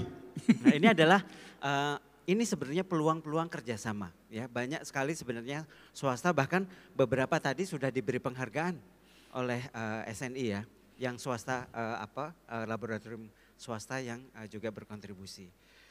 Kalau yang kami berharap dengan Pupuk Kaltim menjadi bagian dekarbonisasi industri yang lebih maju. Tadi saya melihat ya, Pupuk Kaltim itu overall ada kontribusinya untuk mangrove, ada kontribusinya untuk peningkatan produktivitas padi. Karena kalau di pertanian produktivitasnya meningkat, mungkin konsumsi airnya tidak banyak. Dan itu juga membantu net zero. Kemudian tadi juga ada yang berkaitan sama sirkular ekonominya, dari green to green, begitu ya. Nah hal-hal ini mungkin bisa mendorong juga industri menjadi lighthouse, begitu ya, menjadi referensi untuk industri yang lainnya untuk mengikuti. Nah pola-pola seperti ini adalah pola-pola yang baik, sebenarnya bisa direplikasi ke industri yang lain, mendorong dekarbonisasi yang lebih luas. Mungkin itu dari saya Pak. Jadi intinya mutu dan standarisasi adalah kerjaan kita semua, ya kan? Sehingga Indonesia Incorporated itu menjadi faktor kunci gitu ya. Ibu gimana Ibu Kiki? Langsung dijawab, langsung ditanggapin. Terlalu banyak tadi tapi pada nggak ngerti Bu katanya. Ya, ini tantangan tersendiri ya. Jadi memang gini Pak, kita sudah menelusur dari 14.000, betul ya Pak ya, jadi baru sekitar 38% Pak 38%. Standar yang diterapkan. Jadi dari 14.000 itu kalau kita telusur dari data-data yang ada. Nah itu memang tantangan tersendiri dan betul Pak, kita memang masalah diseminasi, promosi ya. Nah tetapi saya juga minta nih dari Bappenas. Jadi boleh, gini Bu. Pak, jadi kan program-program standarisasi itu kan banyak, bukan hanya dari BSN, tapi juga di beberapa kementerian. Sebenarnya berapa besar sih Pak? Ya, bukan hanya budget ya, concern dari Bappenas sendiri terhadap keperluan standarisasi. Kalau kita lihat standarisasi itu kan memang sebagai acuan ya. Ya betul. Ya acuan untuk menggerakkan semuanya. Tadi, ya semuanya gitu. Padahal posisinya kan sangat bukan supporting menurut saya. Penting sekali. Penting ya. sekali. Kritikal ya Bu ya. Kritikal Core gitu Bu. Core. Nah itu kan harus ya. Jadi harus ada policy nasional Pak mengenai standar ini gitu ya. Bergerak gitu ya. Terus satu lagi sebenarnya ini yang kita belum tantangan tersendiri termasuk juga untuk di pimpinan tertinggi gitu ya. Masalah konsep masalah standarisasi memang belum sepenuhnya Pak dipahami ya di pengambil keputusan, di pengambil kebijakan. Kalau kita lihat beberapa kenapa sih ya kita pas analisa produk-produk kita yang dikembalikan. Ternyata salah satu hal mereka tidak memenuhi persyaratan standar maupun technical regulation. Berarti memang kurang paham Pak di tingkat pengambil kebijakan baik di pemerintahan maupun di pihak private. Nah ini menjadi tantangan tersendiri.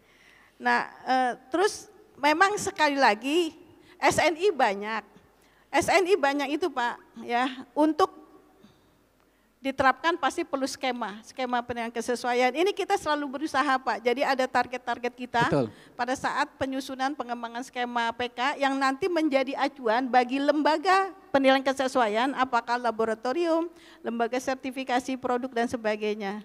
Terus terang kemarin beberapa minggu lalu ya Pak, saya ditanya sama Pak Hendro, Bu Kiki sudah berapa lama Anda mengembangkan skema PK gitu ya. Tetapi ini luar biasa Pak, pada saat pengembangan skema PK itu tidak mudah juga. Jadi bagaimana kita bersama-sama nih ya, dengan kementerian, kemudian juga dengan praktisi, itu betul Pak untuk menetapkan titik kontrol tertentu, quality control atau quality assurance tertentu di titik-titik kritis juga harus bersama-sama juga. Bagaimana tadi saya setuju banget bagaimana kolaborasi program itu perlu gitu ya. Terus saya memang pada saat pengembangan standar sekali lagi, nah ini Pak, satu nih, terus terang sekarang pengembangan standar ataupun penerapan standar, kalau kita lihat tadi strategi nasional kita, harusnya kan sudah bergeser, bukan di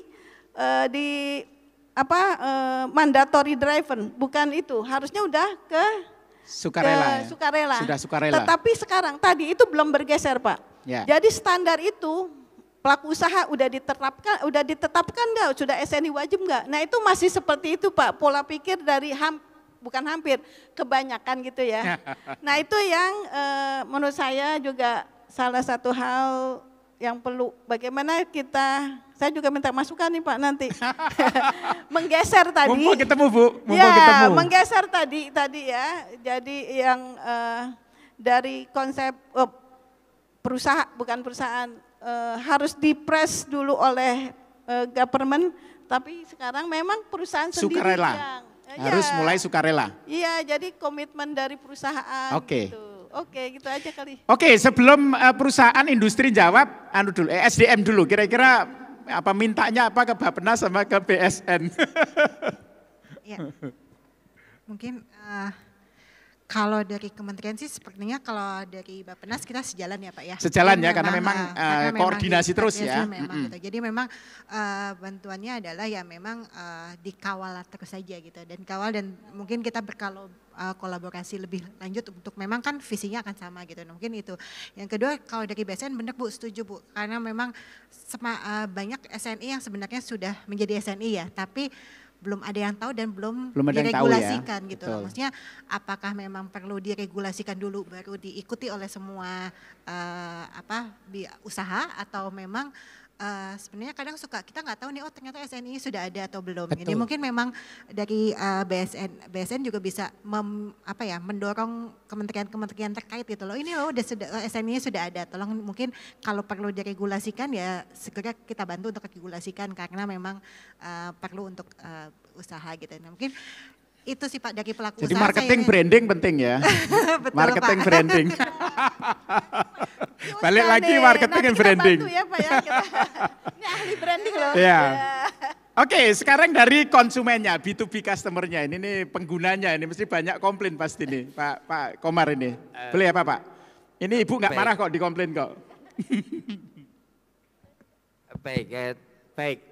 Bahwa kami sebagai industri sebenarnya manfaat daripada SN ini besar sekali Pak. Oke, jadi sudah sukarela ya Pak ya? Iya, jadi kami bahkan kami sudah memulai untuk mewajibkan para supplier itu harus bersertifikasi SNI. Nah kemudian sebenarnya di-combine dengan program pemerintah untuk mendorong TKDN. Ya. Nah ini menurut saya antara TKDN dengan standarisasi Nyambung nasional ya? ini disinkronize. Ya. Sekalinya itu nyambung, didorong, itu sudah menjadi sebuah kewajiban. Jadi kalau misalnya sebuah pabrikan sudah memiliki standarisasi SNI, ya pemerintah dari sisi TKDN memberikan satu sertifikat, misalnya yang berlaku di ESDM, Ya. sudah ada kalau di hulu itu ada PTK 007, peraturan untuk bisa memaksimalkan TKDN. Itu bagus sekali Pak. Nah kemudian ada stempel, ini menjadi kategori wajib. Nah itu udah nggak ada cerita, harus semuanya make gitu. Nah ini kalau itu tumbuh bersama-sama saya kira industri Luar biasa maju, ya. luar biasa Pak. Dan saya optimis mobil listrik itu sebentar lagi akan keluar made in Indonesia. Nah, demikian Pak, terima kasih. Oke, tepuk tangan untuk keempat narasumber kita. Oke, waktunya sekarang udah jam 12, jadi mungkin sampai dengan 12:04 kali ya. Saya mungkin akan pilih 3, boleh?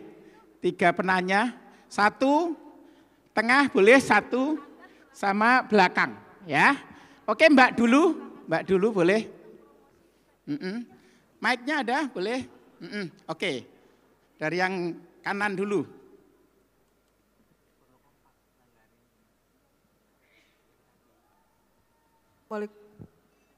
Assalamualaikum warahmatullahi wabarakatuh. Waalaikumsalam. Saya dengan Wagening Tias, saya pelaku UMKM dari daerah Jakarta Timur dan bersama teman-teman dari UMKM Pusdiklat kami hadir, ada sekitar kurang lebih 10 orang.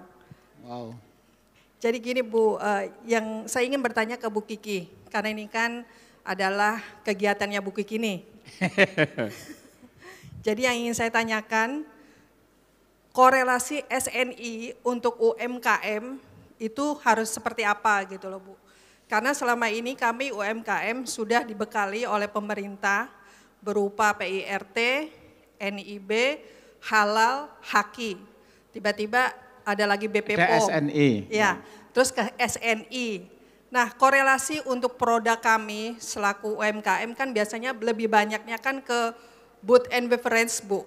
Ya. Nah, bagaimana menyikapi hal ini dan apa yang bisa SNI untuk berikan ke kami UMKM agar gaungnya SNI ini tuh ada di UMKM. Ya. Karena terus terang bagi kami masih sangat relatif sedikit informasi tentang SNI. Karena SNI biasanya lebih kepada produk-produk yang tidak dimakan gitu loh, Bu. Helm Seperti itu. misalnya ya. Helm contohnya. Ya, helm. Ya. Itu udah paling pasti tuh, Identik helm dengan SNI helm. enggak gitu Ya. loh. Monggo mudah-mudahan Oke. bisa tercerahkan Bu Kiki. Ya, Ibu, jadi ini jawab tapi SNI tapi dari point of view of customer ini ya. Monggo Bu. Jadi gini, Jadi untungnya apa pakai SNI? Gampangnya itulah. untungnya sekarang gini, Ibu, kalau saya nih, saya mendudukan customer juga nih, ya. Pasti saya akan dengan adanya tanda SNI gitu ya, dengan adanya tanda SNI itu minimal ya mengurangi. Saya berpikir ini ada oke atau enggak gitu ya. Jadi minimal dengan adanya SNI kita sebagai customer itu dimudahkan oleh pelaku usaha. Ya, kita bisa mengambil keputusan lebih cepat. Oh, ini yang aku ambil gitu. Ya. Itu seperti itu. Trust ya Bu ya, jadi trust ya. Ya, jadi trust. Jadi lebih trust ya dengan adanya tanda SNI tadi gitu. Itu sebenarnya kalau saya selaku pelaku usaha dengan penerapan SNI sebenarnya memberikan kemudahan bagi pelaku usaha. Tidak perlulah mengkomunikasikan satu orang. Betul. Ya. Tapi dengan tanda SNI itu kita bisa mampu melakukan komunikasi secara direct malah ya. Direct Bu, Iya jaminan kan? mutu ya Bu ya. Jaminan mutu begitu Pak. Nah itu sebenarnya Jaminan seperti mutu. itu gitu ya.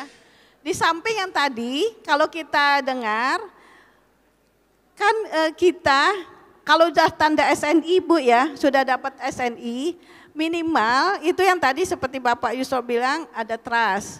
Kemungkinan juga, bukan kemungkinan, berarti apa? Kita juga diterima tuh barang kita, bukan hanya misalnya ya di domestik, tetapi juga kita bisa nembus ke pasar yang lebih luas gitu ya.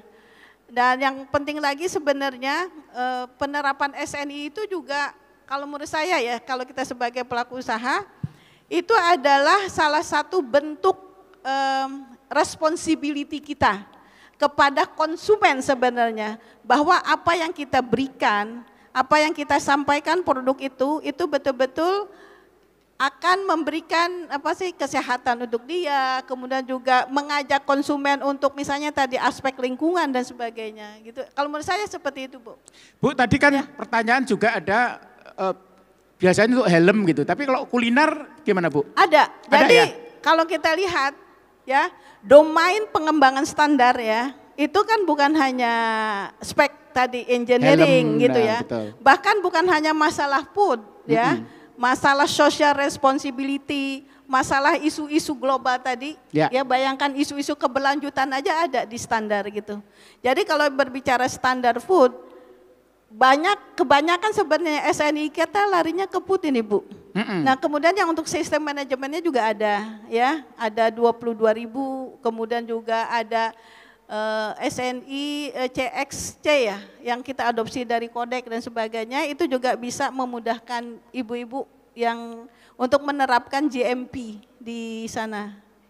Jadi SNI yang untuk kuliner sudah ada kan Bu ya, cuman mungkin beliau belum ngerti kali ya. Tapi memang sudah ada kan? Ada. Semua, iya. Jadi kalau kuliner itu bagaimana kita hazabnya itu ya Bu ya, Hazab ya. keamanan pangannya itu kan Hazabnya. harus dijaga Ya. gitu. Tapi mungkin tertangkap gak tadi? Tapi sebenarnya Mau nanggepin lagi standar boleh? itu kan Mau nanggepin lagi? mengintegrasikan. Mau nanggepin lagi? Begini Bu Kiki, karena kan kami selama ini sudah mempunyai halal yang pasti. Nah, itu kan halal.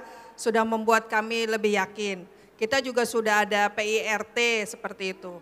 Bahkan sudah ada BP POM seperti itu. Nah, ketika SNI masuk lagi, apakah ini tidak saling tumpang tindih seperti Tidak, itu? Pak. Terus yang ingin juga saya tanyakan, bagaimana sosialisasi SN ini kepada kami para UMKM. Terus terang ketika saya mengunjungi kegiatan ini, baru kali ini saya juga tahu Bu, kalau SNI itu adalah masuk ke dalam produk food and beverage seperti itu. Bu, baru tahu Bu. Nah bagaimana sosialisasi kami ini di UMKM gitu loh Bu, agar gaungnya SNI untuk menindaklanjuti apa kata Pak Jokowi itu bisa nyampe ke kami gitu loh Bu. Apakah ada pelatihannya, ataukah nanti ada kami diundang dan lain sebagainya. Bagaimana kami mengikuti pelatihan dan lain sebagainya seperti itu Bu.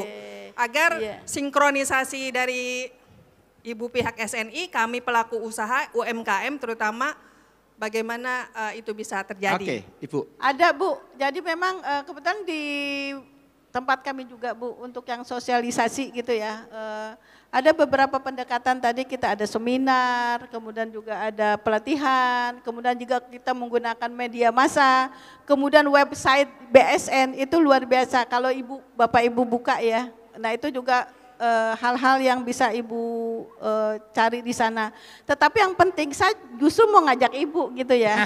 Benar ini. Betul, jadi kan Ibu ada komunitas UKM. Ya. Kita sama-sama Bu ya, nanti sama-sama bagaimana kita join ini kolaborasi karena udah habis ini langsung join Bu. Habis iya, ini langsung nanti ketemu habis ini Bu. daftar ya Bu ya. Langsung kolaborasi. Iya, ya. join Habis Bu. ini langsung kolaborasi. Boleh, kami di sini ada Pak Ketuanya juga. Oke, kita sama-sama nanti kita ya Pak ketemu ya. Pak Ketuanya. Oke, ya langsung Bu ya, janjian Bu ya. Oke, yang di sini boleh, yang di sini. Yuk. Nah, yang depan boleh. Mikrofonnya ada? Ya wes, pakai ini aja. Oh ya.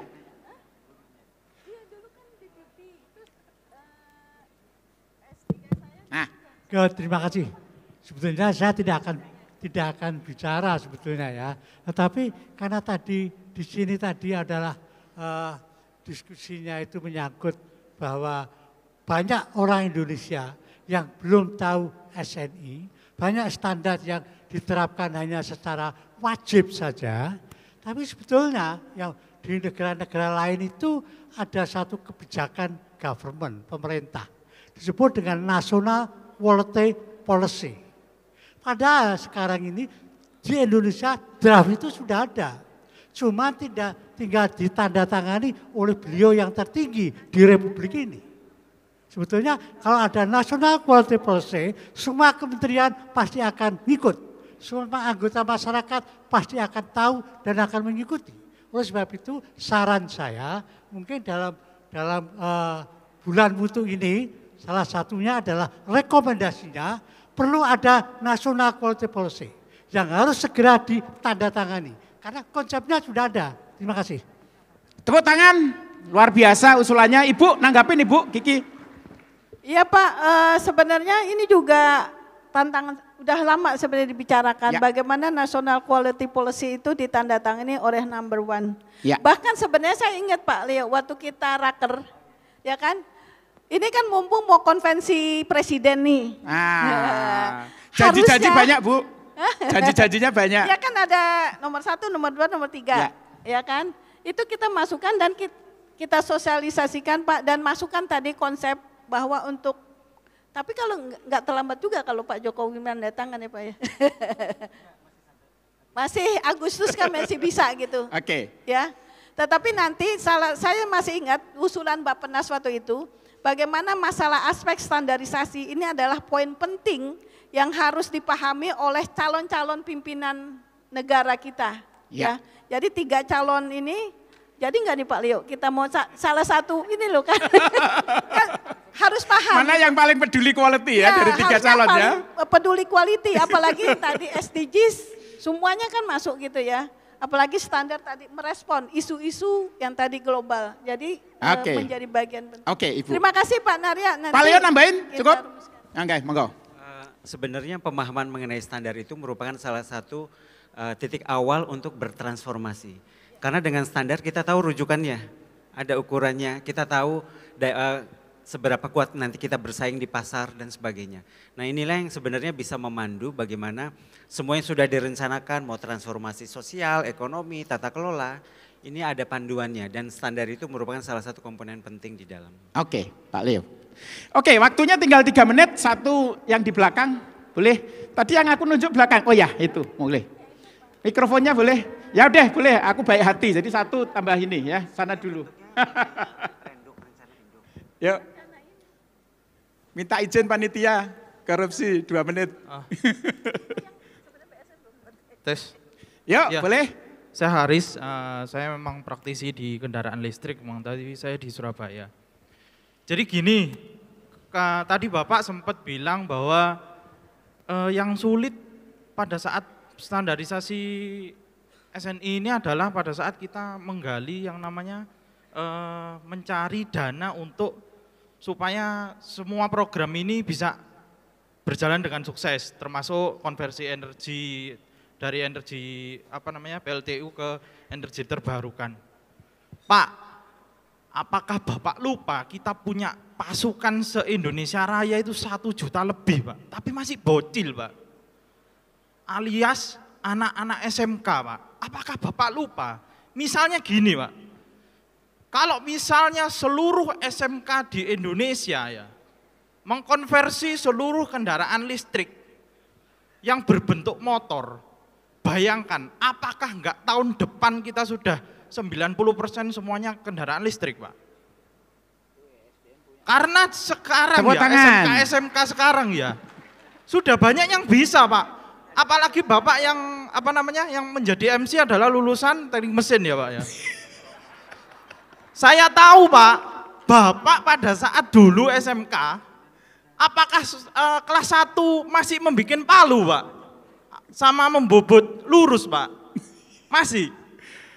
Enggak, dulu enggak STM. Ya, maksudnya setelah Bapak lulus dari teknik mesin, kemudian pernah terjun ke SMK, apakah saat ini masih membobot lurus dan membikin ulir dan palu? Enggak, udah enggak. Nah, itulah kenapa kalau misalnya ya seluruh konversi energi listrik ini ditaruh di SMK, kita nggak akan kekurangan yang namanya dana, Pak. Ya. Karena kita sudah punya pasukan yang ready. Cuman tinggal kita ngajari bagaimana SNI-nya itu bisa berjalan. Bayangkan sekarang gini, kelas 1 SMK kita suruh pokoknya masang dulu baterai. Dah. Kelas 2 masang motor listriknya. Kelas 3 assembly seluruh unit. Apa enggak tahun depan, Pak? Tahun depan 90% full elektrik. Enggak usah nunggu. Kira-kira tahun berapa kira-kira seluruh Indonesia ini bisa full elektrifikasi? Oh, enggak bisa, Pak. Kalau bisa dipercepat tahun depan, harus bisa, Pak. Gitu. Oke, cukup ya. Intinya ya, kalau kita mau pasti bisa. Tepuk tangan untuk Mas siapa tadi? Ya. Saya Haris, Pak. Mas Haris ya. Oke, kita gabung dulu, nanti jawabnya bareng karena tinggal 3 menit, Pak. Yuk, halo, Pak siapa? 1, 2. Terima kasih Pak, Pak. Moderator, saya Norman dari CFCD ya. CFCD itu Corporate Forum for CSR Development. Alhamdulillah kami sudah bermitra kerja dengan BSN dan kebetulan kami juga terlibat dalam penyusunan standar social responsibility, kemudian saat ini circular economy. Sebetulnya kita setuju ya bahwa praktek implementasi standarisasi menjadi penting ya untuk semua stakeholder. Mungkin saran saja untuk corporate practices yang kami openi ya, artinya kami mendorong kinerja tanggung jawab sosial korporasi berbasis standar di dalam aspek. Kita lihat lingkupnya semakin luas ya. Semakin luas dan itu sekarang juga akan disusun ESG standar, Environment Social Governance Standard dalam yang diajukan oleh IBNT Brazil. Poin saya adalah memang perlu lead sektor terintegrasi bahwa zero emission itu, net zero emission itu menjadi agenda bersama. Syukur-syukur nanti teman-teman CFCD bisa mendorong kinerja korporasi ke arah itu. Pembicara di depan nanti kami undang di acara kami tanggal 4 Desember. Ya, ada SDM, ada Bappenas ya. Bu Vivi biasanya yang biasa hadir dari Bappenas. Itu ada dua praktis yang kami apresiasi dari corporate kami, yaitu Indonesian SDGs Award praktisinya ya, melalui korporasi. Kemudian Indonesian CSR Award berbasis ISO 26000 sebagai guidance social responsibility. Mudah-mudahan Bu Kiki nanti bisa hadir di tanggal 4 Desember di Hotel Westin. Itu saja, appreciate semua speaker yang luar biasa. Tepuk tangan. Ya, terima kasih. Ya. Pak Leo mau nanggepin Mas Haris? Ini agak tinjunya agak keras ini Pak. Apa namanya? Challenge-nya luar biasa. Jadi, tapi penting bahwa mutu ini pekerjaan kita semua, sehingga memang harus semua bareng-bareng gitu ya, nggak boleh silo-silo, makanya Indonesia Incorporated penting. Tadi Mas Haris bilang kalau anak SMA itu digerakkan, udah kita nggak usah ngomong 2060, tapi tahun depan sudah kejadian. Mas Leo, monggo Pak Leo. Mungkin dari sisi dua ya, karena kita bicaranya SNI, berarti ini sepertinya dari sisi produksi. Ya. Untuk bisa kemudian memasok kepada pabrikan yang ada standarnya khusus, maka memang dibutuhkan adanya kolaborasi yang mungkin lebih masif. Ya. Jadi karena SMK itu bukan pabrik, jadi bagaimana kemudian dia ditingkatkan untuk bisa menjadi setidaknya tier 3 dari semua rantai yang ada. Yang kemudian mengerjakan memang ada porsi yang mungkin kita bisa bagi-bagi. Mungkin mobil tantangannya lebih besar dibandingkan motor. Ya. Maka mungkin motor dulu.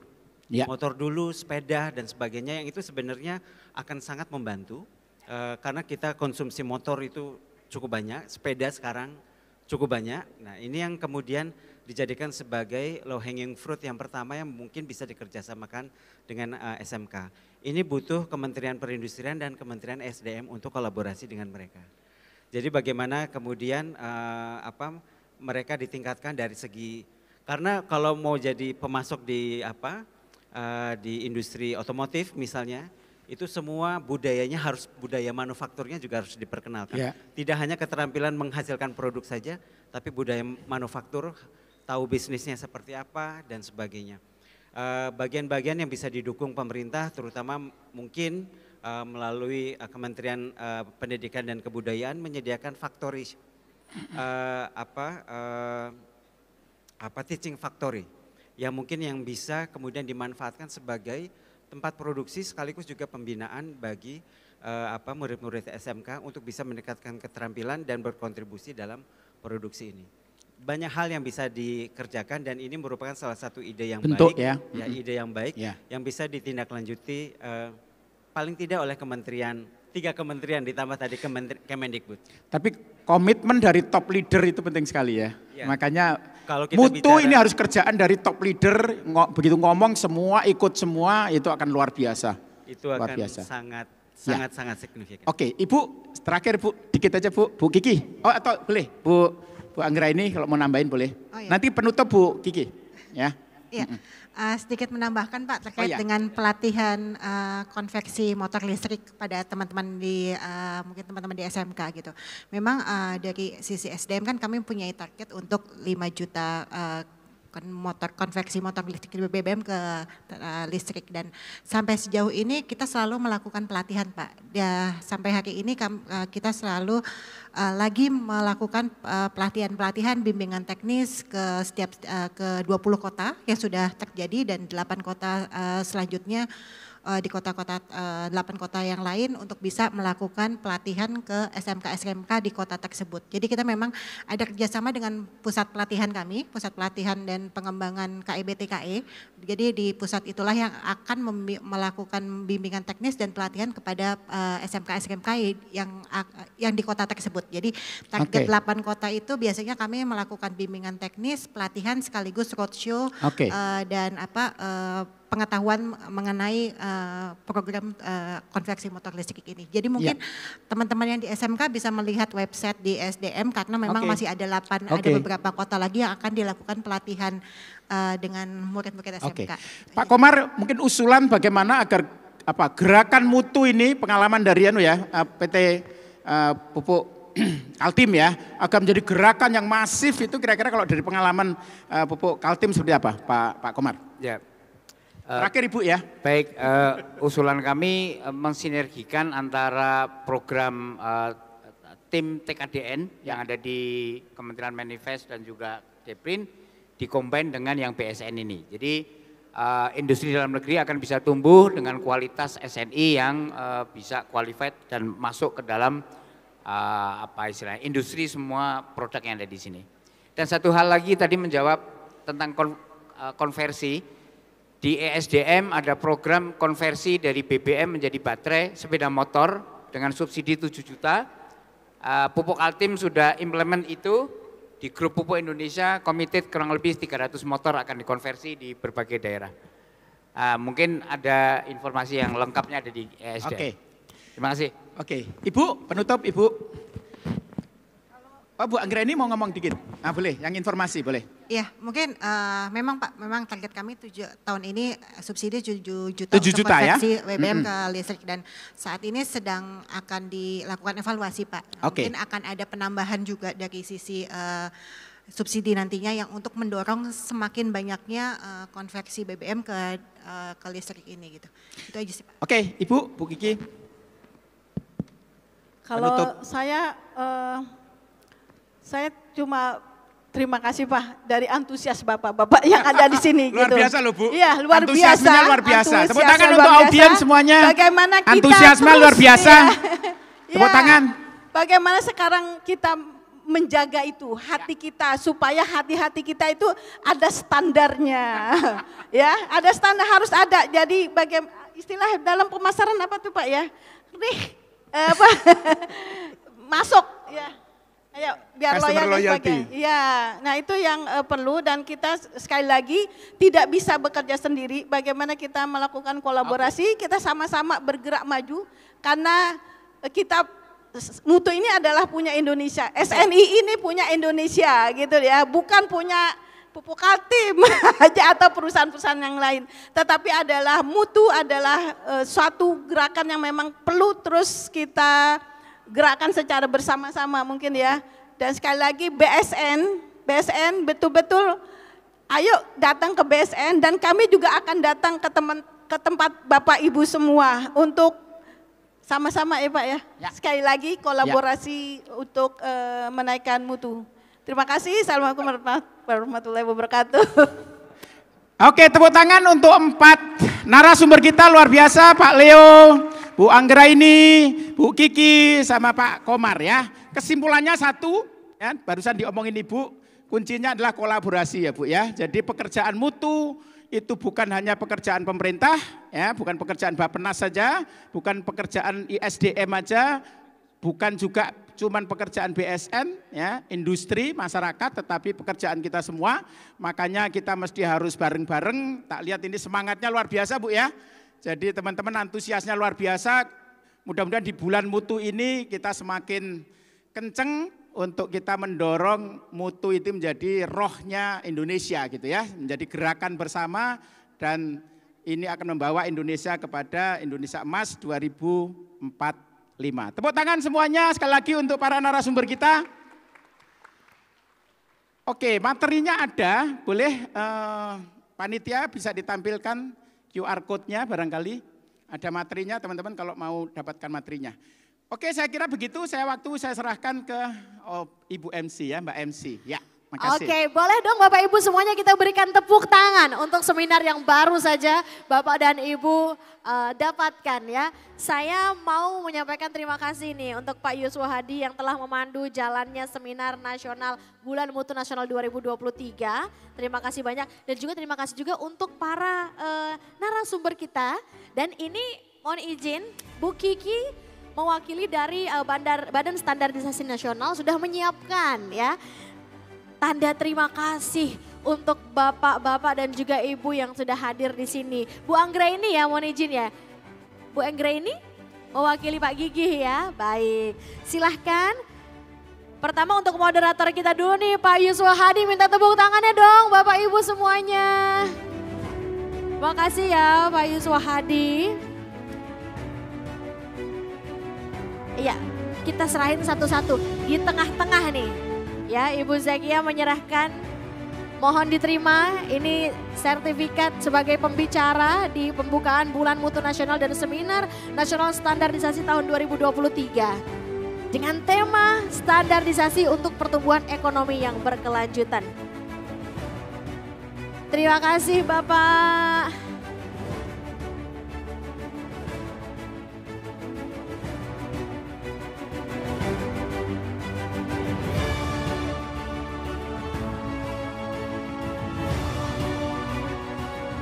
Terima kasih, salam untuk Pak Gigi ya Ibu Anggreni ya. Terima kasih juga sudah mewakili beliau. Ya baik, Bapak dan Ibu hadirin sekalian, kami mengucapkan juga terima kasih banyak atas kehadiran partisipasi Bapak dan Ibu yang telah bersama-sama sejak pagi di hari pertama ini untuk Bulan Mutu Nasional 2023 di Assembly Hall Jakarta Convention Center bersama kami ya. Kami juga mengucapkan terima kasih banyak untuk PT Pupuk Indonesia, PT Pupuk Kujang, PT Pupuk Kaltim, PT Pupuk Sriwijaya Palembang, PT Anindya Wira Putra Consult, PT Mutu Agung Lestari Tbk dan juga PT PLN Persero yang telah memberikan dukungan yang begitu luar biasa untuk berlangsungnya Bulan Mutu Nasional 2023 Badan Standarisasi Nasional. Agenda kita hari ini dan juga masih ada besok ya 15 sampai dengan 16 November 2023. Sekali lagi terima kasih banyak. Saya memohon maaf ya jika terdapat ketidaksempurnaan selama berjalannya acara. Semoga Bulan Mutu Nasional dapat menjadi momentum untuk pertumbuhan ekonomi yang berkelanjutan bagi bangsa kita dan meningkatkan daya saing nasional. Sekali lagi deh saya mengucapkan ya terima kasih banyak untuk sponsor yang telah mendukung terselenggaranya kegiatan kita ini. Boleh dikasih tepuk tangan Bapak Ibu ya. Untuk Bapak Ibu semuanya. Dan juga untuk para sponsor kita. PT Pupuk Indonesia, PT Pupuk Kujang, PT Pupuk Kaltim, PT Pupuk Sriwijaya Palembang, PT Anindya Wira Putra Consult, PT Mutu Agung Lestari Tbk dan juga PT PLN Persero. Terima kasih sekali lagi untuk kehadiran Bapak dan Ibu semuanya. Saya Rinanda memohon izin dan memohon maaf jika ada hal-hal yang kurang berkenan selama berlangsungnya acara yang saya pandu sejak tadi pagi hingga siang ini. Saya ingin sekali lagi menjahit sebuah semangat yang sama bersama dengan Bapak Ibu semuanya. Bahwasanya kita sama-sama mengingat bahwa SNI itu mudah dan menguntungkan. Kalau setuju boleh berikan tepuk tangan Bapak Ibu semuanya. Dan kita semua di sini bangga memakai SNI. Sekali lagi terima kasih. Sampai jumpa lagi di lain kesempatan. Wassalamualaikum warahmatullahi wabarakatuh. Sukses untuk kita semua. SNI mudah dan menguntungkan. Dan kita semua bangga memakai SNI. Selamat siang.